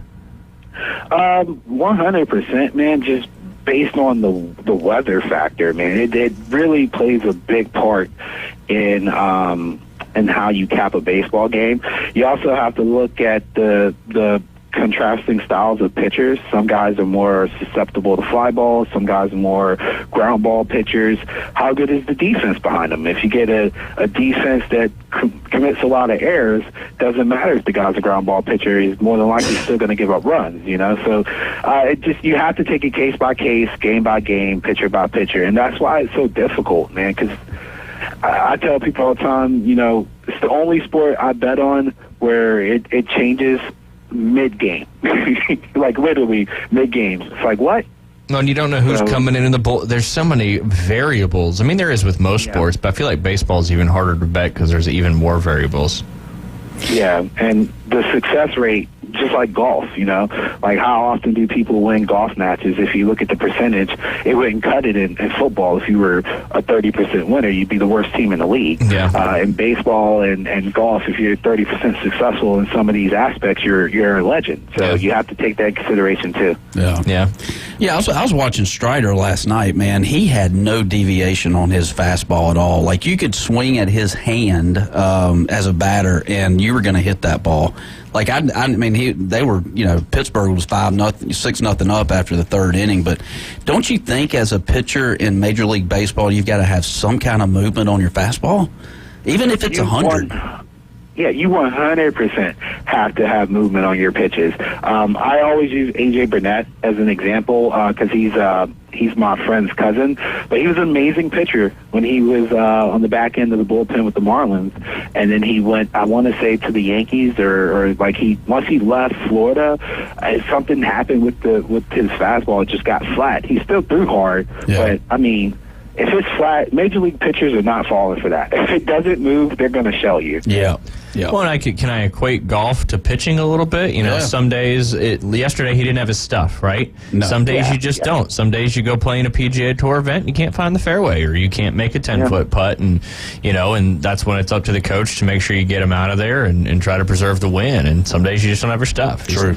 Let me ask you all three. All three of y'all this question. Last night, although they lost, Matt Olson set the franchise record for consecutive games with an RBI with 10 straight games, I think tying Freddie Freeman and then somebody from the 90s as well. Does Matt Olson have a legitimate shot to win the NL MVP over Ronald Acuna Jr.? I mean, he's currently leading. He's one home run behind Shohei, and he's currently leading the major leagues in RBIs, 10 ahead of Adolis Garcia with 99 RBIs, one shy of 100. Does he have a legitimate shot for potentially winning? I know there's no stolen bases and that kind of stuff, but just want to get your guys' opinion. Go ahead, Alan. I'm gonna say no, just because I haven't looked at it, but I would assume Acuna's WAR is a lot higher than Olson's because he can do more and impact the game more, not just from the plate, but also like just on the base paths and so forth. Like Acuna's value is more significant than Olson. So even though Olson might look like he's playing better, I think the MVP on the Braves is still Ronald Acuna. It all starts with Ronald Acuna, and I think the voters would take that into consideration. Like, he's the catalyst. Yeah, I mean, he's currently leading. If I just clicked off of it, he's currently, I think, not tied. He's in third place right now in batting average, batting .339, and his OPS is just slightly over 100. Yeah, that's a great point, too, from Alan on WAR. It's 5.6 for Ronald, but Olson's not too far behind 4.3, and I think a lot of that comes down to the defense and stolen bases. Yeah. Yeah, well, the fact of the matter is average is 266 with 99 ribbies. Back in the day, Tony Gwynn had tons of ribbies back in the day, and his average was well over 300. I mean, it was like 350. So I think that has something to account to it as well. We can't be out here comparing people to Tony Gwynn, though, man. Man, that is an extreme. I'm not gonna lie. Like, come on, man. But you guys expect that. Don't act like you're not surprised. It's Jay. I know. He's literally the best hitter of all time. It's not even a debate. Right. Is it the late great Tony Gwynn? Is he still? Okay, I got you. Yeah. I got you. He was Steven Strasburg's coach at San Diego State. Okay. Yeah. But yeah, I mean, Ribbit, 99 RBIs, and we're still like just freshly off the All-Star break like a few weeks ago. I mean, this is insane. I mean, could he end up with 160, 170 RBIs? Oh.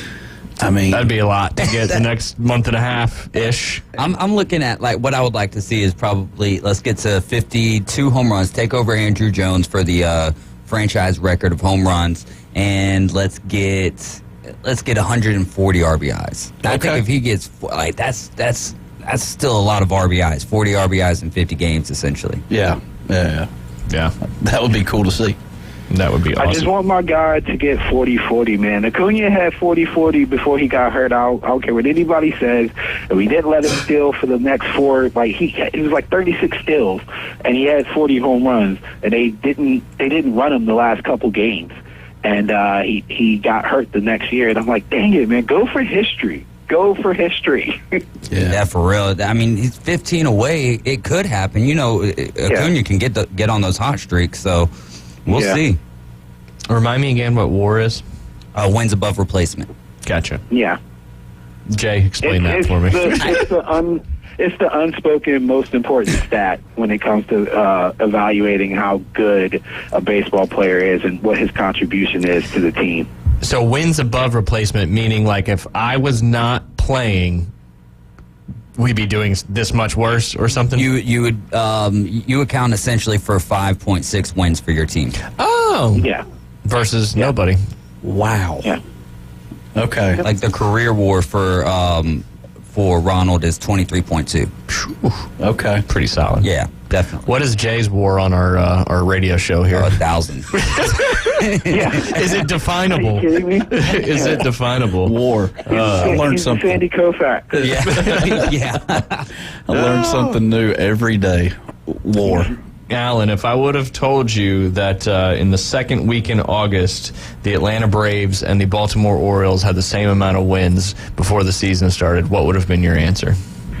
I would have told you smoking crack, man. Ain't no way that the Orioles would have this many wins. I would have, the Braves, I wouldn't have been too surprised about. But the Orioles, absolutely insane. It's not being talked about enough, the fact that they still caught the Rays after that crazy April that they had, and just the turnaround on that franchise, man. I mean, we were laughing at them 2 years ago, and last year we called it a fluke, and they're here now. It took 3 years to turn that franchise around by making sound decisions through the draft, and you never see that in baseball anymore. What do you think of what's going on right now? I don't know how often you check out the broadcast, but what's going on with their play-by-play guy, Kevin Brown, and I guess the argument, the situation that he's in with the Angelos? I'm pretty upset. I try not to be super passionate about the Orioles, but they are the local team that I care about the most. Right. And I can't say, it's BS. I'll give you the PG version. It's BS, 100% BS. But that's how the owners are, man. That's how this is the owner's son, I think, that has it now, the original owner or something. But they're so petty, man. Like they want absolute.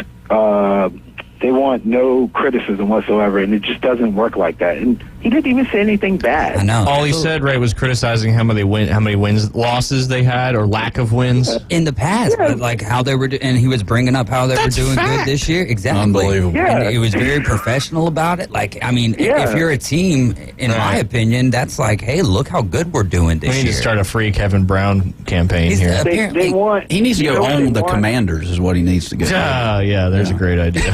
They want the guy from the Nationals, FP. FP would get on the broadcast and tell you that it's raining, but you're peeing on somebody. Like he's such an exaggerator. He was the worst. I used to watch those games on mute. He was so bad. He was such a homer. It was disgusting. Unbelievable. I mean, that's why you're a radio broadcaster, right? For games, you can get to say a little more what you want to say. Typically, no. No, Jay? Imagine if Jay was your boss. He'd be fired. That's true. Would you fire me, Jay? No, absolutely not. Yeah. What? What if I said something you didn't hear like? how he said that? Yeah. He's It's going to all call you good. to the office immediately. That's right. Are they trying to move to AI broadcasting? Is that what they're doing in Baltimore? They did that for the well, I don't think for this situation, but I believe it was the Masters. They had like a little AI. No. Broadcaster. Yeah, Well, because it's like, IBM is the practice round or sponsor, whatever. so it probably had some I crossover gotcha. there. But yeah. All right. Interesting. You couldn't get that Tim Anderson call with AI, man. You need that person. Yeah. You need that person, man. I could imagine Vin Scully painting that picture. Man, it would have been beautiful. So I baseball for sure has to have that in person, man. It's an amazing thing when it's in person. Yes. Do y'all want to hear that call? Yeah. Make it happen. First slide, safe, and in the score is Jimenez. And another hustle double. Right over the bag at first. Now Hosey and Anderson square off. They're fighting. They're swinging. Down goes Anderson. It was the best. Hey, you remember I told you guys like a while ago when we were talking baseball, I was like, if you ever get a chance, listen to the Guardians announcer because he makes everything so exciting. It couldn't have happened to a better guy. Like he's perfect for it. No doubt. Him and the gentleman who does the Yankees broadcast. Yeah. He's great too. Who's the color guy for the Braves on the radio? Pitcher, former pitcher. He's got like a Simpson. He's got like a English or a South African. Oh, that's Peter Moylan. Oh, Okay. Moylan. Yeah, Gotcha. yeah.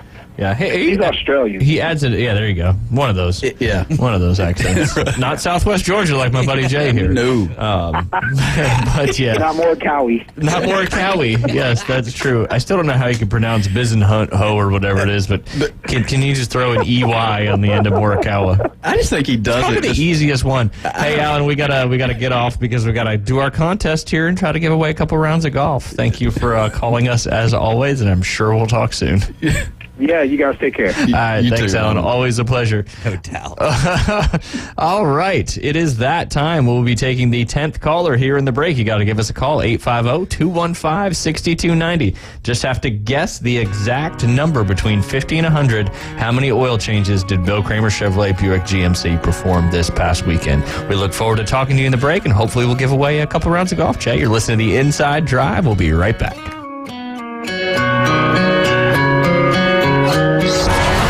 ESPN Northwest Florida. The Atlanta Braves play here. The tradition continues tonight. The Atlanta Braves at the Pittsburgh Pirates. Listen to play-by-play in ultra-high fidelity live from PNC Park. Line drive, base hit, left field. First pitch is 6:05 right after the afternoon underdogs. On your home for the Atlanta Braves on the Gulf Coast. He went the other way. ESPN Northwest Florida. At Bay Breeze Bait and Tackle, you can find all the necessary items for an unforgettable fishing experience. From pin rods and reels to the best hand-tied rigs in Florida, we have it all. With the help of our friendly and knowledgeable staff, you can be sure that you have the right gear to make that big catch. Come experience a great local bait and tackle shop located directly off 98 on the west end of Panama City Beach, located just 5 miles west of Pier Park. Wow, it's another school year already. On your way to drop off the kids at school, why not stop by Krispy Kreme Donuts and pick up a dozen or two specialty donuts to celebrate another school year? The kids will love them, right, kids? Krispy Kreme Donuts in front of HCA Hospital, 23rd Street, Panama City, and Ross Clark Circle in Dothan.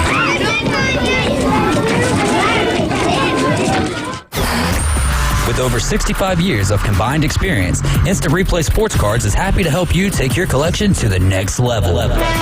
They carry all the new hobby boxes, signed memorabilia, and supplies, new and vintage cards, and Pokemon. They sell and trade cards and are always looking to buy. They're an authorized source for Topps, Panini, Upper Deck, and Leaf cards. Instant Replay Sports Cards is open 7 days a week at 752 West 23rd Street, down from Academy Sports, and can always be reached at InstantReplaySportsCards.com. Back to the Inside Drive with Ryan Mulvey from the Bill Kramer Chevrolet Buick GMC and Kramer Marine Outdoor Studios. It's alive! Look alive! We're alive! On ESPN Northwest Florida. And welcome back. You're listening to The Inside Drive live here on ESPN Northwest Florida. We do have our 10th caller on the line. Justin, how are you doing today? All right, Ryan, how you doing? Oh, we're doing good. Glad to have you back on. I feel good about today. I feel like you know. So what is it? How many oil changes did Bill Kramer Chevrolet Buick GMC perform last weekend? What do you got? I actually don't know exactly. I haven't been listening, so it's going to be a total guess. So someone else might still have a chance. Huh? You never know. Let's go with 57. All right, David. That is too low. Ooh, Justin, getting closer, but don't forget, you can always go back and rewatch the shows if you go to Facebook, YouTube, or Twitch.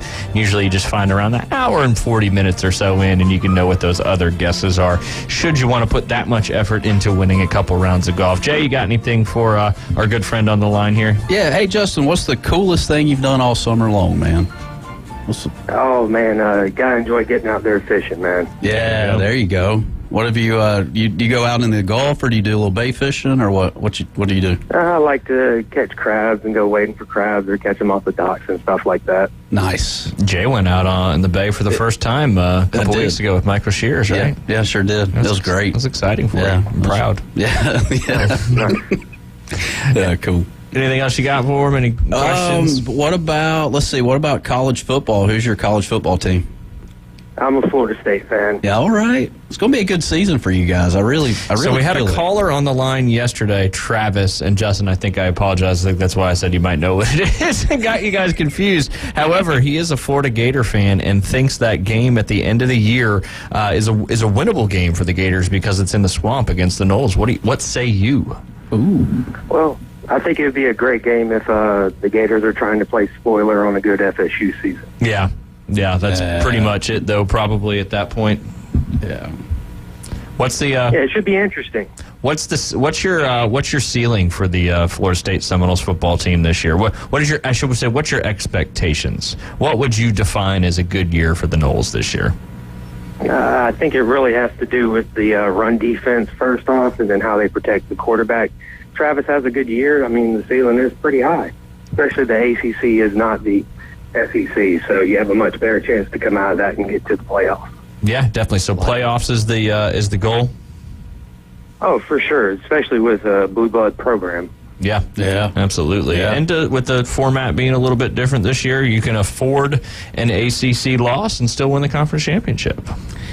Man, exactly. And I keep hearing a lot of rumbling going on up there in Tallahassee. There's what's going on? They're redoing Doak Campbell Stadium, and there's a whole new athletic department happening up there. Have you heard anything about that? I mean, there's all kinds of good stuff. I haven't necessarily followed it that closely, but it's kind of interesting hearing all the stuff going on with like the possibly getting out of the ACC, or if they're going to do the buyout, or what's going to go on there.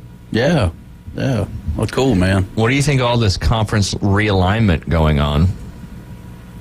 We're just moving to the super conferences, you think? Bigger, it feels like. Probably narrows down, makes it to where, there's only about 40 or 50 teams that really stand a chance in a year to get to the top. Yeah. For sure. Well, make sure you can play again this afternoon on the Afternoon Underdogs, and keep going. Again, we're certainly getting close. That's for sure. This is our last week, and we appreciate you listening. And give us a call again, even when we're not doing a contest, especially as we get into that Florida State Seminole football season. Justin, thanks for giving us a call. Have a great rest of your day. Same to you guys. All right. We appreciate it very much, and I hadn't heard any such things. So. Yeah, I think they're redoing plans to kind of redo Doak Campbell up there. So I mean, it's time. I mean, I think that stadium's been around for ages, and they're putting some pretty cool seating in there. Gotcha. Yeah, you're gonna have to move pretty quick, or have to kick it down till next year. For sure, because it's certainly starting soon. There's no doubt. I forgot to tell Justin to stay on the line and make sure he got his consolation prize, which is that I think he's still on the line though, which is good. Which is that large bag of range balls there. Jamaica got eliminated, Jay. Uh-oh. I'm sad. We're talking, Coach Whitworth called us earlier about the World Cup, and Jamaica, not surprising, they lost to Colombia 1-0. Was hoping they'd be able to continue that run going. And, they're going to play England, and Colombia are going to play in the quarterfinals. The quarterfinals are now set. You got to give me one team that you're going to pick. Here, we're each going to pick one team right here and see how this shakes out. You've got Spain versus the Kingdom of the Netherlands. You've got Japan versus Sweden. Australia versus France. Australia's one of the home countries because it's Australia and New Zealand. England and Colombia. Man, I had some great Colombian coffee this morning. I'm going Colombia. Did you, though? I did. What kind of roast was it? It was dark. And man, it was just a great cup. I went for cup number 2. So is that good? You had to have 2? That good. So yeah, I like Colombia. Is your max in one day? 2, yeah. If I've had all these kids nowadays drink all these energy drinks. I know. I just got to do the coffee. It's crazy. I mean, you got Bang, Monster. No, seriously, those things are crazy. They are. They really are. It's like, you better only drink a quarter of that sucker. Man. Yeah. Yeah. Whew. But I can get it. I don't know about you guys, but I can kind of get in this routine of that 2 o'clock in the afternoon. It's like sometimes my body can just like, all right, I got to go to a convenience store. An energy drink. Oh. You know, it's just like I got that 2 o'clock. So you're getting an energy drink? Every so often. I mean, yeah. You know, I know you drink a lot of this, but you know what the OG energy drink is? What's that? Water. Yeah, well, this whole water toxicity thing that keeps going around, I'm like, I don't know. What is that? There's a lady that passed away from water too much water. Oh, well, yeah, if you chug like 2 gallons of water in 3 minutes, yeah, your body can't handle that. Yeah, so it's the same thing as the milk. It's kind of like... It has nothing to do with the actual milk. It's how much your body can actually handle. That's true. Yeah. But you have to, if you're drinking a lot of water, you know, it says recommend Gatorade, you know, electrolytes. Hello, darkness, is that this is toxicity. Oh. As soon as he said that word, I'm like, oh, man, thank you. Toxicity. Yeah. Were you on this week when I talked about the Netflix special, Woodstock 1999, or was that last week when he was gone? It was last week. I think it was, I want to say it might have been seen Friday. Woodstock 1969. No, Woodstock 99. It was like the last Woodstock they ever did. Oh. Do yourself a favor and watch it. Okay. It is fantastic. You remember Fire Island? I do not. It's okay. Well, you should watch that too. Yeah. But anyway, Woodstock's better. Woodstock, yeah, because it's like actually Fire Island. Because they still went on with the show. It's crazy. Lots of fires. But then, man, it was a good one. But when you said, I don't think System of a Down was there, but man, no, what an insane time. Yeah. Why did they do away with Woodstock? Hey, watch this documentary, and then you'll know why. Because people are not about love and happiness anymore. Gotcha. They are about mosh pits, raging, and burning stuff down. Yeah. You know? And then getting overcharged for water. Yeah, like what? Crazy. This is 1999, and they were charging like $8 for a bottle of water. Oh yeah, It wasn't higher and than they didn't that. have enough. Yeah, and all the bathrooms. There was literally 250,000 people at this venue. Unbelievable. They had porta potties and no plumbing. Who were some of the main? Who was on main stage? Limp Bizkit. Yeah. They had Jimi Hendrix. I mean, Green Day was Green Day. I don't know if Green Day was there or not, but I mean, it was 3 days long, and the bands they had were unbelievable. You know, the best bands of all time. We got a call on the line, David. All right, who we got out there? Travis. Hey, Travis. How we doing? Pretty good. How are y'all? Well, we're doing good. We're doing good. I was educating Jay on Woodstock 99 and all the particular bands in that one. That was I know. I heard that, and that's the reason why I called in. Nice. That show is crazy. Crazy. But see, here's the thing. Here's the problem that I faced whenever I watched it. I was about 3 or 4 months from going to Gulf Coast Jam. I'd never been to any kind of festival. So I'm sitting there watching that, and all the people. Hang on 1 second. I might have to go. I'll have to call y'all back. I kind of know what you're getting at, though. You're like, I don't know if I should go to this Gulf Coast Jam. But yeah, Limp Bizkit, Kid Rock, Red Hot Chili Peppers, Korn, Offspring, Alanis Morissette, Rage Against the Machine, Jewel, Everclear, Sheryl Crow. There's a G Love and Special Sauce. I didn't even know he was there. Collective Soul, ICP.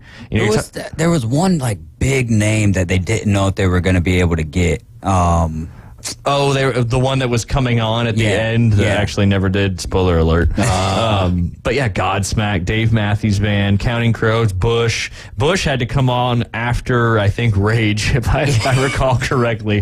What a lineup. Man. Oh, my gosh. Yeah, and then they brought in Jewel to try to, like, ease everybody down. It was, because there was one band, was it Rage Against the Machine, that when they started playing, like, that's when it just was off the rails. And then when Limp Bizkit headlined, I think, the second night, that's what kind of engaged everybody, started burning down stuff. Yeah. And a lot of bad stuff happened. Like, a lot of really bad stuff happened to people. So, I'm not trying to make light of it, but one of my first concerts was at the Lakewood Amphitheater right there across from Hartsfield Airport. I don't even know if they still have, up in Atlanta, I don't know if they still have Lakewood. I think they do. But it was Rage Against the Machine and Wu-Tang Clan. And Wu-Tang Clan opened up for Rage. And fortunately, I had a buddy who his dad had a lot of money, and so we ended up in the not in the mosh pit because it opened my mind up to so much. Whenever that's what happens when you take LSD. I'm like, what in the world is going on?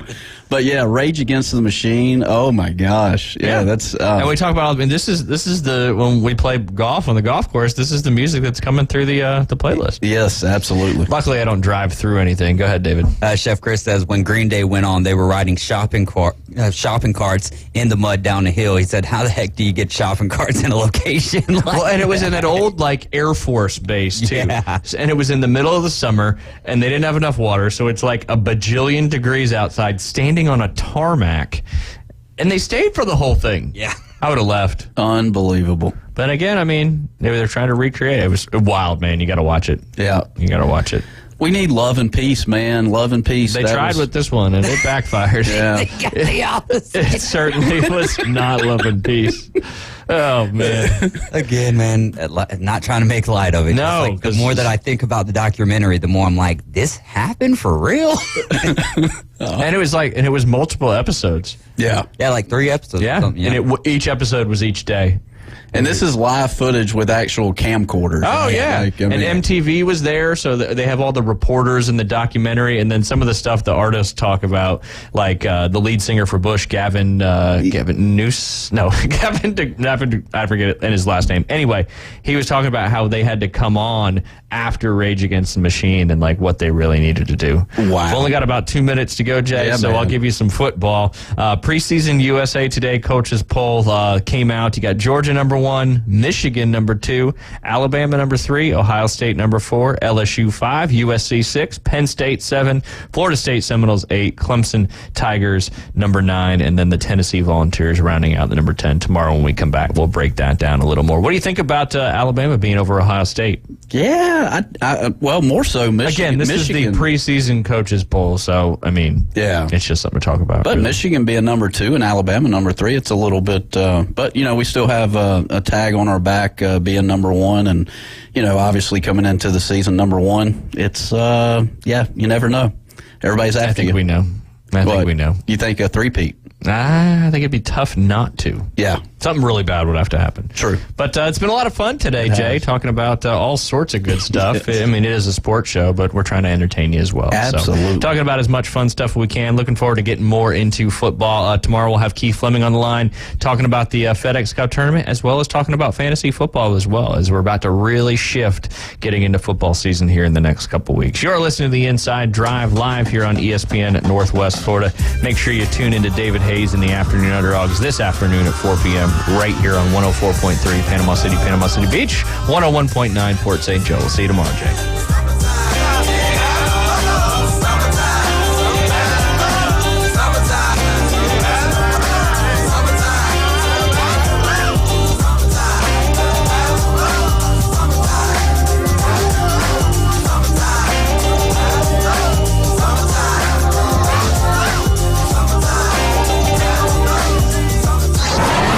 ESPN Northwest Florida. The Atlanta Braves play here. The tradition continues tonight.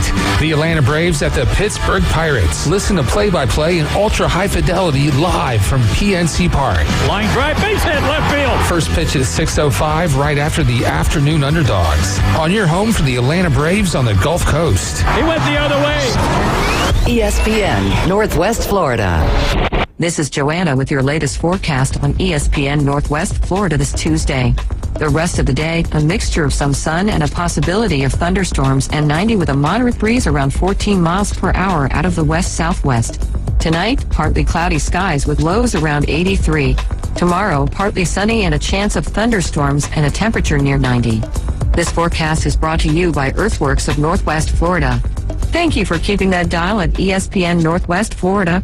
Rely on it. PCB Hobby, the beach's premier hobby store for sports cards, comics, coins, and trading card games. PCB Hobby carries the largest selection of boxes and packs from the latest releases of brands like Topps, Panini, Leaf, and more. Looking for a specific player or team? PCB Hobby has a wide assortment of raw and graded cards. They carry parallel rookie, game used, and autographed cards in both modern and vintage. Have a collection you want to sell? We buy, sell, and trade. PCB Hobby on Back Beach Road, just east of Florida Linen. Call 850-320-8388. Are you looking for wellness items, a natural way to help build your immune system, or items to bring comfort to your home? Come experience the difference that Boho Beach Soles can make. Boho Beach Soles in Pier Park is a small, family, and veteran-owned business, offering a wide variety of organic, all-natural, vegan, and soy products. Everyone deserves to feel their best, and Boho Beach Soles is committed to providing the highest quality products and services. Their passionate team is dedicated to helping people live healthier, happier lives. Boho Beach Soles, 200 Bluefish Drive, Suite 110, Pier Park. Hashtag no one fights alone. The Panhandle's destination for live play-by-play. With GSX Lynn Haven, WVLQ Port St. Joe, ESPN Northwest Florida. Washington and Oregon's at Penn State and Columbus, and the Buckeyes are hosting USC. Iowa's going toe-to-toe with Washington. You're not going to watch those games? Yeah, I know. You're going to miss out on that Arizona State-Oregon State battle. A new day in the herd starts now. Ladies and gentlemen. You guys can laugh at me all you want. This is the herd. Oh, yeah. With Colin Cowherd. I'm setting the tone. Best show on radio. This is the herd. Broadcasting live from Los Angeles. The herd with Colin Cowherd starts now. Here we go on a Tuesday. We are jammed. Full Urban Meyer, Nick Wright, Mike Vick stop by live in Los Angeles. It's the herd wherever you may be and however you may be listening. A lot of choices out there. Thanks for making us part of your day. Ryan in today and all week as usual. J-Mac is back next week. Good to be here. Thursday, we are getting preseason NFL football. And one of the games is the New England Patriots. Bill Belichick, defensive coach. He'll play some starters. And the Houston Texans and rookie quarterback C.J. Stroud. And it's interesting. I went back this morning and looked. In the last decade, that's 10 years, that's a lot of football. Big sample size. We went back and looked at every single first-round quarterback pick. There have been exactly 30. And they fall, in my opinion, into 3 categories. 6 of them are stars. Mahomes, Burrow, Herbert, Lawrence, Josh Allen, Lamar Jackson. Can't deny it. Absolutely special. 6 of them, of 30. 6 of 30 are stars. 4 others are what I would call high-end starters. There is some star quality, but missing something. Deshaun Watson, Kyler Murray, Jared Goff, Tua. I'm not a huge Tua fan, but he's got some Drew Brees similarities in terms of, competency and leadership, good guy, super accurate. And then the third category is 20 guys who are not getting to a Super Bowl and certainly not winning it. And that's everybody else. From Baker Mayfield, Teddy Bridgewater, Dwayne Haskins, guys that are just not that it says can win Super Bowls. It's can't win Super Bowls. Okay, so 6 stars, 4 high-end starters, and 20 guys that can't win a Super Bowl. That's where we're at. So this class has 3 first-round quarterbacks: Bryce Young, Anthony Richardson, and C.J. Stroud. And I can see all 3 of them having some success. And I can see all 3 failing. Bryce Young is really small. Anthony Richardson is insanely raw. And C.J. Stroud is just not talented enough to overcome the Houston Texans' nonsense. And what really is the most interesting one is probably C.J. Stroud. I mean, it's so random. It's one of the weirdest things in the history of the NFL draft. Ohio State football, top 5 program all time, maybe top 2 or 3, has never had a legitimate star franchise quarterback for any long-term distance in the NFL. That is so weird to me. I mean, of all the great programs in America, one, Ohio State, never had a star quarterback in the NFL. Joe Burrow was there but transferred. And I have no real idea why. They've had great coaches, offensive coaches. They get pass protection. They have star receivers. My only guess is that being a quarterback at Ohio State doesn't necessarily prepare you for the NFL. You have such staggering talent around you compared to the rest of your conference, not called Michigan, that it just doesn't prepare you to get hit, to throw into small windows, to have to run for cover. At Ohio State, it's 4- and 5-star linemen, 5-star receivers, great coaching staffs, and a conference mostly outside of Michigan you can walk over. That's my guess. But if you told me today on August 8th, Tuesday, August 8th, I had to pick one that would miss, I would probably pick C.J. Stroud from all the things I've heard in camp. I think Anthony Richardson is so talented that with Shane Steichen, a brilliant offensive coach, I just think he's going to be productive. I don't know if he's going to win a lot, but he's going to be so absurdly productive. It's like 6'4.5", 255. He's going to be like tackling a defensive end. Cam Newton, Big Ben, first couple of years, they just ran over people. Josh Allen was completing 55% of his throws for a year and a half. He just ran over people. I can see Anthony Richardson with Shane Steichen, a brilliant coach, a star running back, and a good offensive line. I can just see him being productive. Maybe winning 5 games, but you look up and you're like, yep, nobody plays like that. He could be special. Bryce Young, I think, has a really good head coach in Frank Reich, really good quarterback room, an offensive line that's better than people think, and they ran the football last year, and an owner willing to roll the dice. I could see him succeeding. Not lasting for 15 years. Not all players are. But he's a smart kid, high school, college, walked into the room and just figured it out very quickly. The reports are very positive so far. And then there's C.J. Stroud, rookie defensive head coach, rookie offensive coordinator, weird owner, below average roster. He's not talented enough to overcome that. Like Jared Goff, when he had Jeff Fisher and that staff, was not talented enough to overcome the mess. Then he got an offensive coach, Andrew Whitworth at left tackle. Then it worked. But if you said today, I've got to pick one today after what I've heard in camp, what I've seen, the video highlights, all the stories, I've been following all of them. If I had to pick one that just won't work, I don't know if C.J. Stroud is good enough to overcome rookie coach, rookie coordinator, impulsive, odd owner, and a roster right now that's in a rebuild. D'Amico Ryans, the head coach, the rookie head coach, talked about C.J. Stroud as he preps for Thursday's preseason opener against the Patriots. With Stroud, what I've seen is improvement as I talk about each day. That's what we ask for out of all our players, is seeking improvement. And that's what you've seen from him, and he continues to improve. We'll see when games come. I think that's where you really, can judge on where a guy is based on game situations. Practice is one thing, but guys have to get out and get the real competition in the game. Excited to watch, can see all 3 rookie quarterbacks working, but in a decade, 30 first-round quarterbacks, 6 stars, 4 high-end starters, and 20 guys who can't win a Super Bowl and probably can't get there. Somebody's not going to make it in this class. You could argue all 3 could miss. So the USA Today College Football Coaches Poll came out yesterday, and speaking of coaches, there's not a bad one in the top 10. No sport in America is more driven by coaching than college football. The coaches in the top 10, Georgia, Kirby Smart, Jim Harbaugh, Nick Saban, Ryan Day, Brian Kelly, Lincoln Riley. Number 7's Penn State, James Franklin.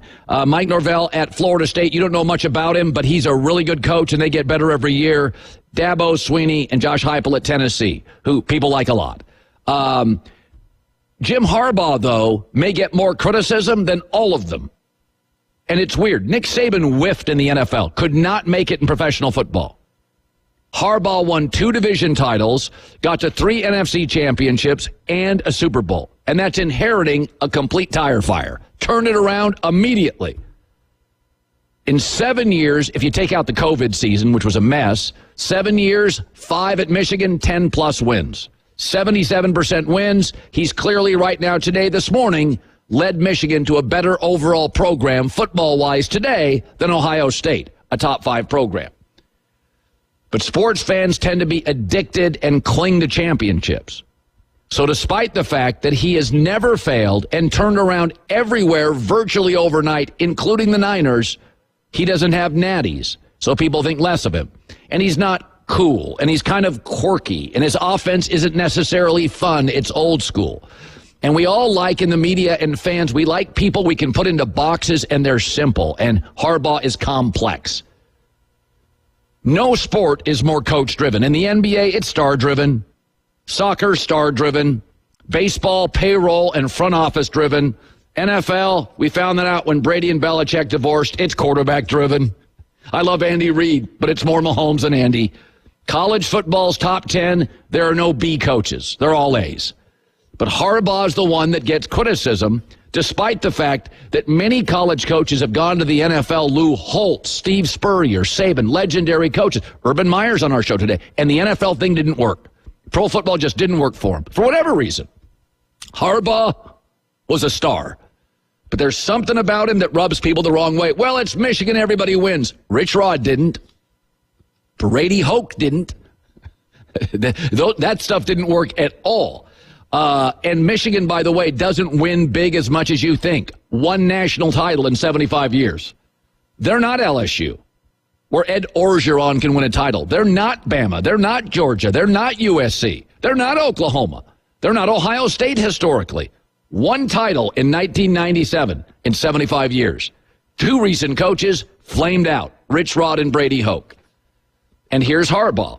Not necessarily likable, unorthodox, not cool. Offense isn't that fun to watch. And here he is, number 2 in the country, and clearly the program of current note, inertia, and momentum in the Big Ten. When you look at their schedule, it becomes pretty clear. Lots and lots of W's. It will come down to 2 games. November 11th at Penn State. They may be an underdog. It'll be close. And then hosting Ohio State 2 weeks later. That's their season. My guess is they run the table. I think they're that good. At Michigan State will be thorny and prickly. It's a rival. But Michigan this year is the deepest and best they've ever been.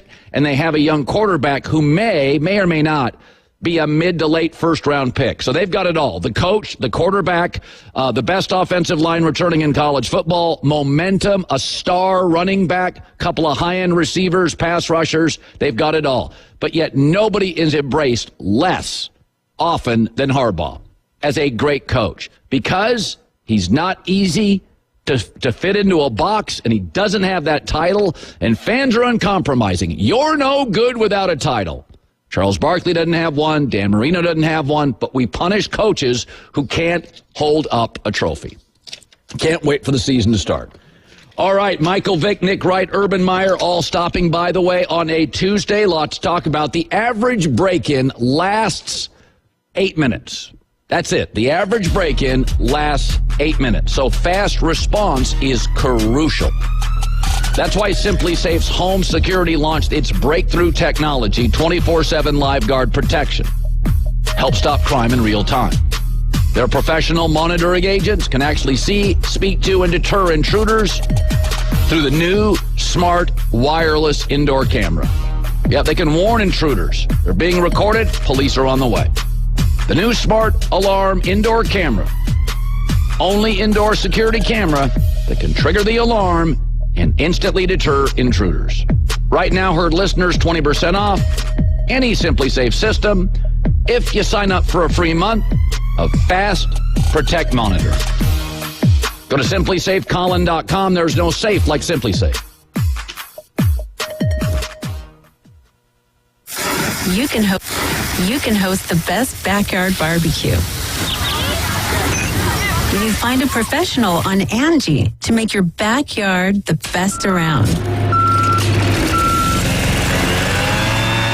Connect with skilled professionals to get all your home projects done well. Inside to outside, repairs to renovations. Get started on the Angie app or visit Angie.com today. You can do this when you Angie that. Worn out tires are a safety hazard.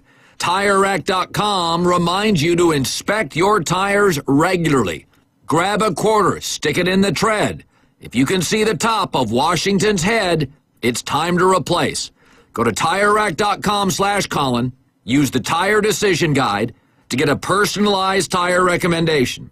Choose from the full line of Bridgestone tires and tread confidently. TireRack.com, the way tire buying should be. Herd. You're excited. I'm excited. With Colin Cowherd. Take a deep breath. What are we losing here? The Apple Cup? No, we're not. Washington's already said they'll play Washington State. Are we losing the Civil War? No, Oregon says they want to play Oregon State too. By adding Washington, Oregon, USC, UCLA to Wisconsin, Penn State, Michigan, Michigan State, Ohio State. More big games. More big games, big stadiums, big fan bases, big TV crowds.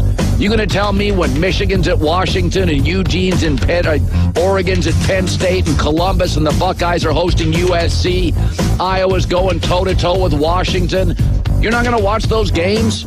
Yeah, I know. You're going to miss out on that Arizona State-Oregon State battle. Nobody watched. I saw the ratings. This is The Herd with Colin Cowherd. Wow. Weekdays at noon Eastern, 9 a.m. Pacific. ESPN Northwest Florida has the real local fishing report. Hi, this is Tim from Bay Breeze Bait and Tackle. Join me every Friday at 4:20 during the Afternoon Underdogs. It's accurate, detailed content from local anglers, plus fishing updates on Saturday and Sunday morning right when you hit the water. Advice and stories from local anglers. Tune into the Bay Breeze Bait and Tackle Fishing Report, exclusively on ESPN Northwest Florida. This is Joanna with your latest forecast on ESPN Northwest Florida this Tuesday. The rest of the day, a mixture of some sun and a possibility of thunderstorms, and 90 with a moderate breeze around 14 miles per hour out of the west-southwest. Tonight, partly cloudy skies with lows around 83. Tomorrow, partly sunny and a chance of thunderstorms and a temperature near 90. This forecast is brought to you by Earthworks of Northwest Florida. Thank you for keeping that dial at ESPN Northwest Florida. Rely on it. Chuck was terrible at fishing. He spent many frustrating hours attempting to get results he saw from internet videos, aggravating trial and error fishing trips, and misguided advice from well-intended friends. Chuck is happy now with his newfound success after he visited Bay Breeze Bait and Tackle, where we keep fishing fun, simple, and successful. See us soon at Bay Breeze Bait and Tackle, located directly off Highway 98 on the west end of Panama City Beach. PCB Hobby, the beach's premier hobby store for sports cards, comics, coins, and trading card games. PCB Hobby carries the largest selection of boxes and packs from the latest releases of brands like Topps, Panini, Leaf, and more. Looking for a specific player or team? PCB Hobby has a wide assortment of raw and graded cards. They carry parallel rookie, game used, and autographed cards in both modern and vintage. Have a collection you want to sell? We buy, sell, and trade. PCB Hobby on Back Beach Road, just east of Florida Linen. Call 850-320-8388. Running changes everything, and Fleet Feet can show you the way. Visit your local Fleet Feet to gear up with the latest shoes and activewear. From the road to the track to the trail, Fleet Feet's expert outfitters will help you find the perfect fit. No matter where you are on your running journey, Fleet Feet is here to run with you. Join them for fun runs, training groups, and events. Visit their new location at Fleet Feet Inlet Beach today. Take your next adventure in an award-winning Kia from Bill Bird Kia. The SUV family has movement that inspires, and we invite you to test drive the new 2023 Kia Soul, Seltos, Sportage, Sorento, or Telluride. You can command the road in a sedan from Bill Bird Kia. Drive away today in a new 2023 Rio, Forte, K5, or Stinger, and discover the all-new Kia at Bill Bird Kia. 2435 East 15th Street, Panama City, or anytime at BillBirdKia.com. Peace of mind you can trust at your local community dealer, Bill Bird Kia. I thought it was a rash, but my doctor said it was a tick bite. Ticks can spread Lyme disease and other illnesses, leading to chronic health issues. My brother was always having asthma flare-ups. A roach problem at home was causing it. Allergens left behind by roaches and rodents are a major driver of asthma attacks. When I had a fever and body aches, I never thought it was West Nile virus. Mosquitoes breed in standing water and can spread serious diseases. Get the facts at pestworld.org. A public service message brought to you by the National Pest Management Association. You like your morning sports talk radio the way you like your coffee. Coffee, please. Who wants coffee? Coffee! Strong. It's the Coach James Hale Show. Weekdays 7 to 9 on 104.3 ESPN Northwest Florida. Back. So on this show, and I think on a lot of debate shows or talk shows, there are 4 or 5 NFL franchises that get a lot of heat. We bang on the Cowboys a lot. All of it earned, just not a franchise that finishes seasons well. Well, we bang on the Packers, Favre and Rodgers, a couple of Super Bowls, but, for 30 years they were great Hall of Fame level at quarterback, and they got to, 2-3 Super Bowls, won a couple of Super Bowls. You feel like they should be more criticized or more successful, right? But we don't really criticize the Steelers much. We like them, the history of the franchise, good ownership. We like the coach. Very redeemable franchise. Once again this year, excellent roster. We consider Mike Tomlin a very good coach. They draft and develop exceedingly well, especially on defense. Excellent ownership. Pack the stadium. Huge brand. But we bang on the Packers and the Cowboys for not winning enough at the end of seasons. You know who's worse than both? The Steelers. They don't win big games anymore. We went back 12 seasons this morning. And we said, who's won the most playoff games in 12 seasons? Now, you can figure out with Tom Brady, New England's the clear winner. Okay, 16. Mahomes has the Chiefs at 12. Well, Niners have had a great defense seemingly for 10 years, 11.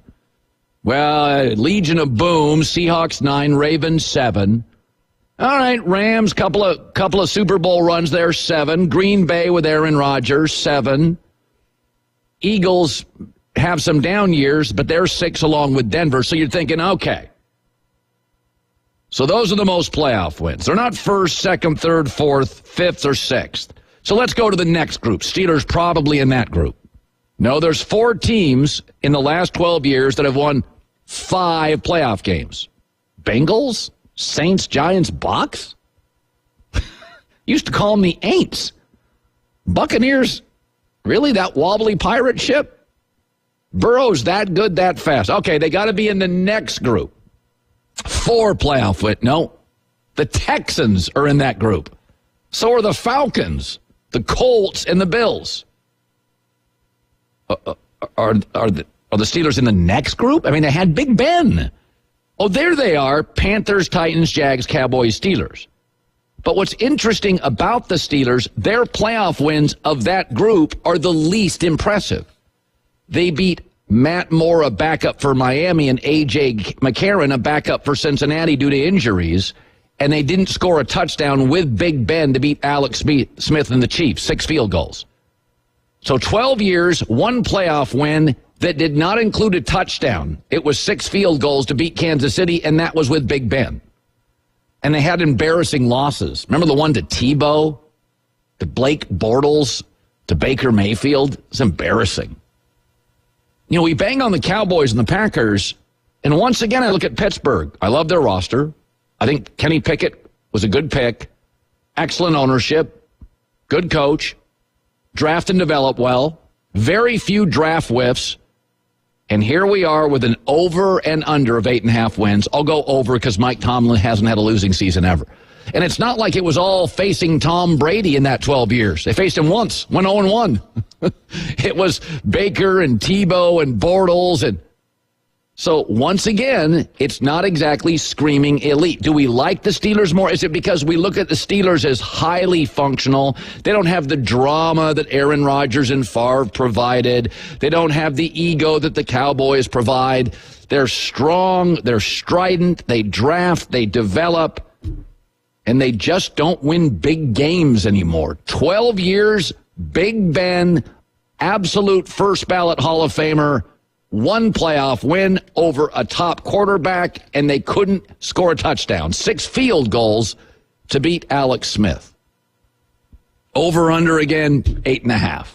And for the record, the AFC's never been better. The division's never had more excellent quarterbacks. I don't know what the near future is, but it doesn't feel like there's a lot of big wins, but not a lot of big wins in their future. Ryan with the news. No. Turn on the news. This is the Herd Line News. All right, Colin, we'll start here in the NFL. Justin Herbert is heading into his 4th NFL season with his 5-year, $262 million contract extension already done. Expectations are high for Herbert to start bringing some postseason success to the Chargers. And Austin Eckler spoke about the growth he's seen from his quarterback during this year's training camp. This is, in my opinion, been his biggest step as far as understanding the game. Me hearing him out there, you know, he understands the protections now. He's seeing it. He's switching calls. Not that he has in the past, but now he's really on it right away. Like just that communication in the backfield that we used to have with Phillip, you know, he was like 17 years in, that I'm starting to see with Herbert right now. I can start to see him really, really maturing into a veteran quarterback, which is amazing. This is the first year I've pushed back on the Chargers. It's the first year I really think this is a multiple playoff win team. I don't.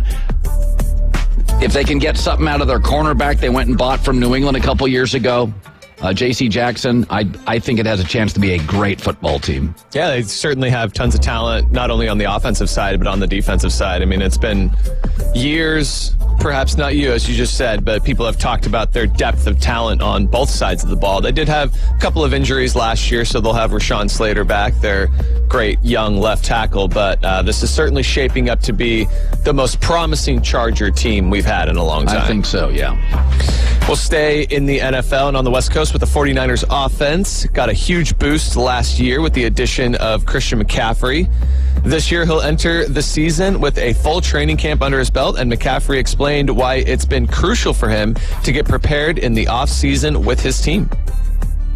It's much better. You know, OTAs were great just to really understand the concepts and really not just learn the running back position, but the whole offense and understand timing with what the quarterback sees and what Kyle sees and getting timing right with the O-line and Juice and the tight end. So coming into camp, you know, you're not playing catch up. So it's been great to be able to kind of not just learn the offense, but master it.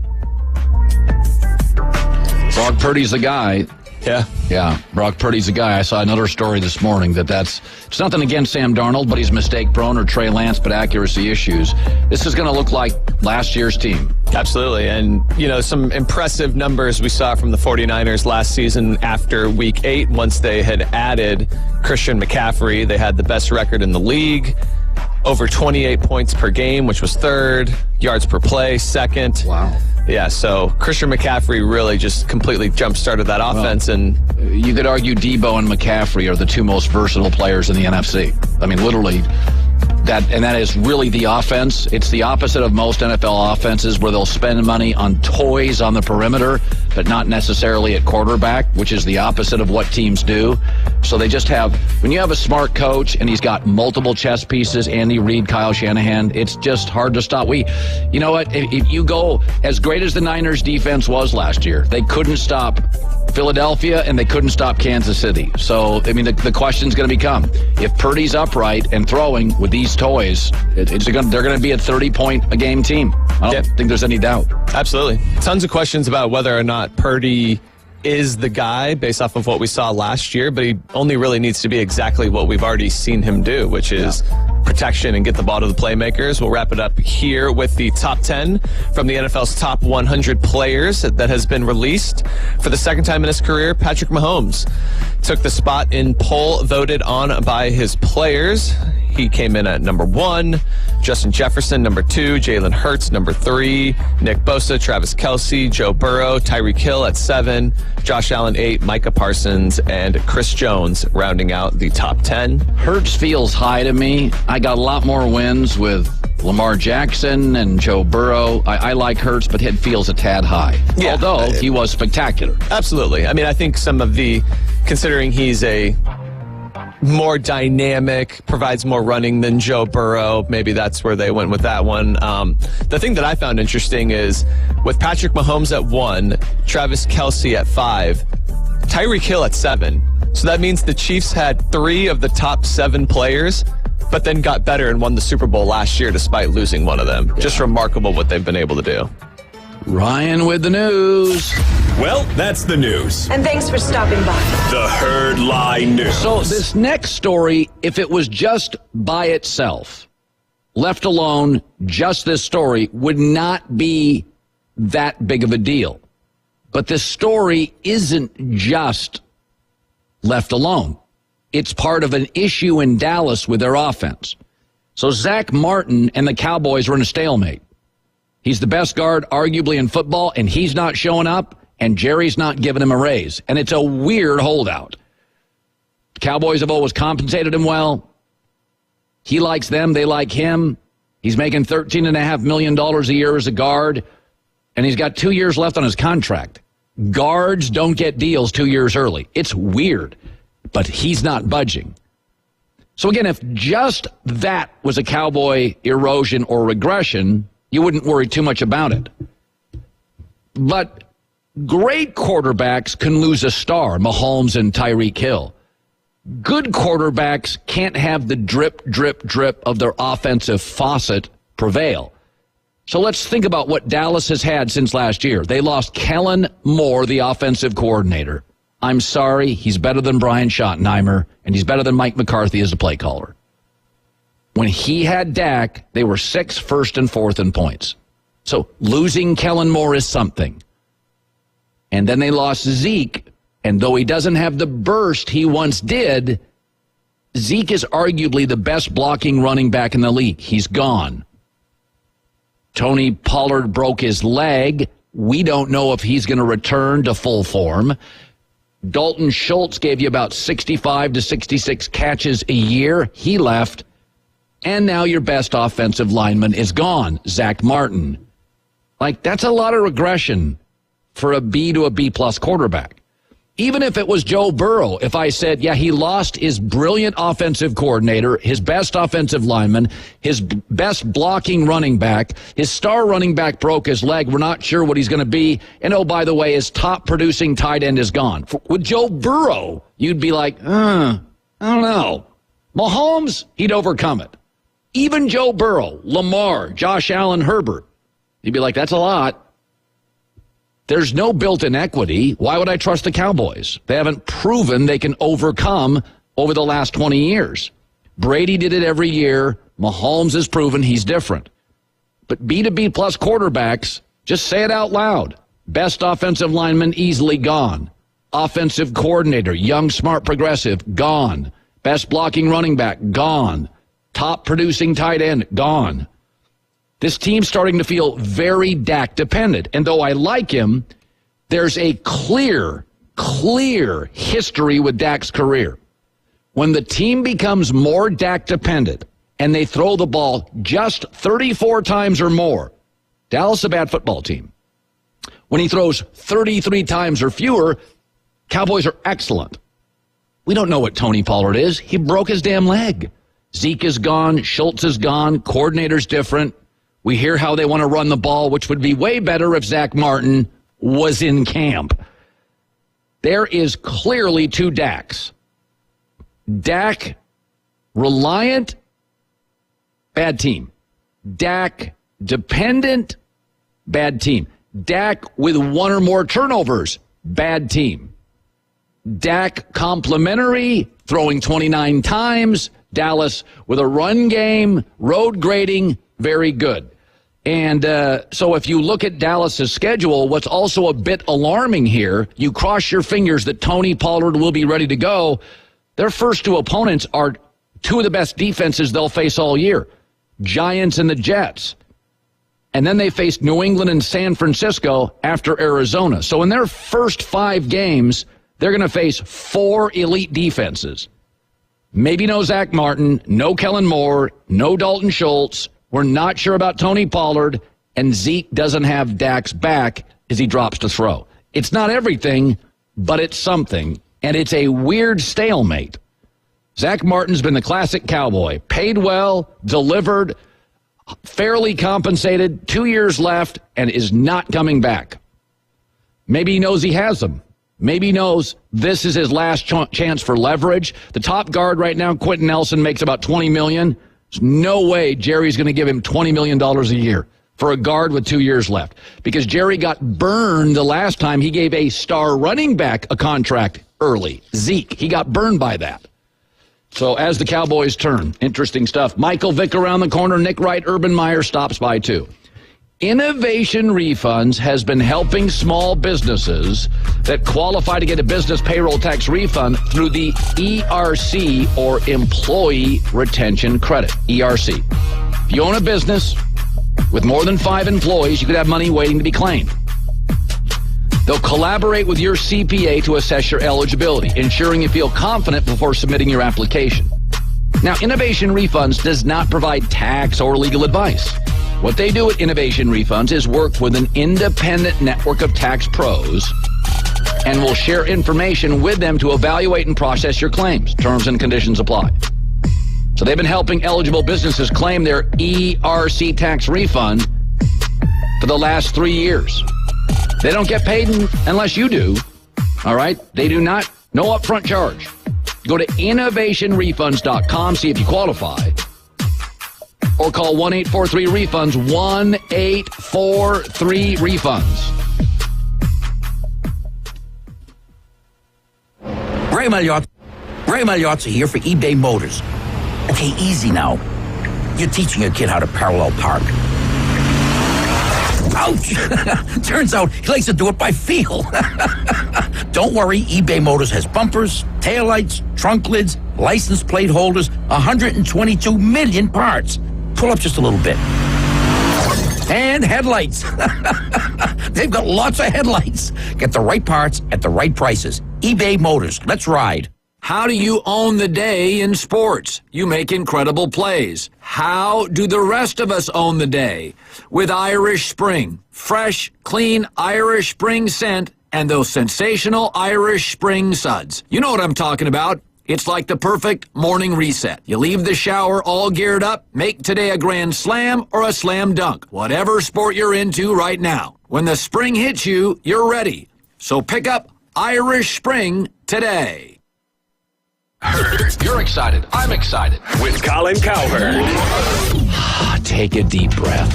What are we losing here? The Apple Cup? No, we're not. Washington's already said they'll play Washington State. Are we losing the Civil War? No, Oregon says they want to play Oregon State too. By adding Washington, Oregon, USC, UCLA to Wisconsin, Penn State, Michigan, Michigan State, Ohio State. More big games. More big games, big stadiums, big fan bases, big TV crowds. You going to tell me when Michigan's at Washington and Eugene's in Oregon's at Penn State and Columbus and the Buckeyes are hosting USC, Iowa's going toe-to-toe with Washington, you're not going to watch those games? Yeah, I know. You're going to miss out on that Arizona State-Oregon State battle. Nobody watched. I saw the ratings. This is The Herd with Colin Cowherd. Wow. Weekdays at noon Eastern, 9 a.m. Pacific. This show is... ESPN Northwest Florida presents the Blasted Bay Point. We've got Bobby on the line to answer this question playing high-low. Earthworks sold how many bags of mulch Saturday from 9 a.m. to 12 noon? What do you got for us, Bobby? Going with 53. That is... Ain't no way. Ain't no way. Keep listening to Win on ESPN Northwest Florida. Hey folks, Chris Kramer with Bill Kramer GM. And the best place to listen to the Inside Drive with Ryan Mulvey is inside a brand new vehicle from Bill Kramer GM.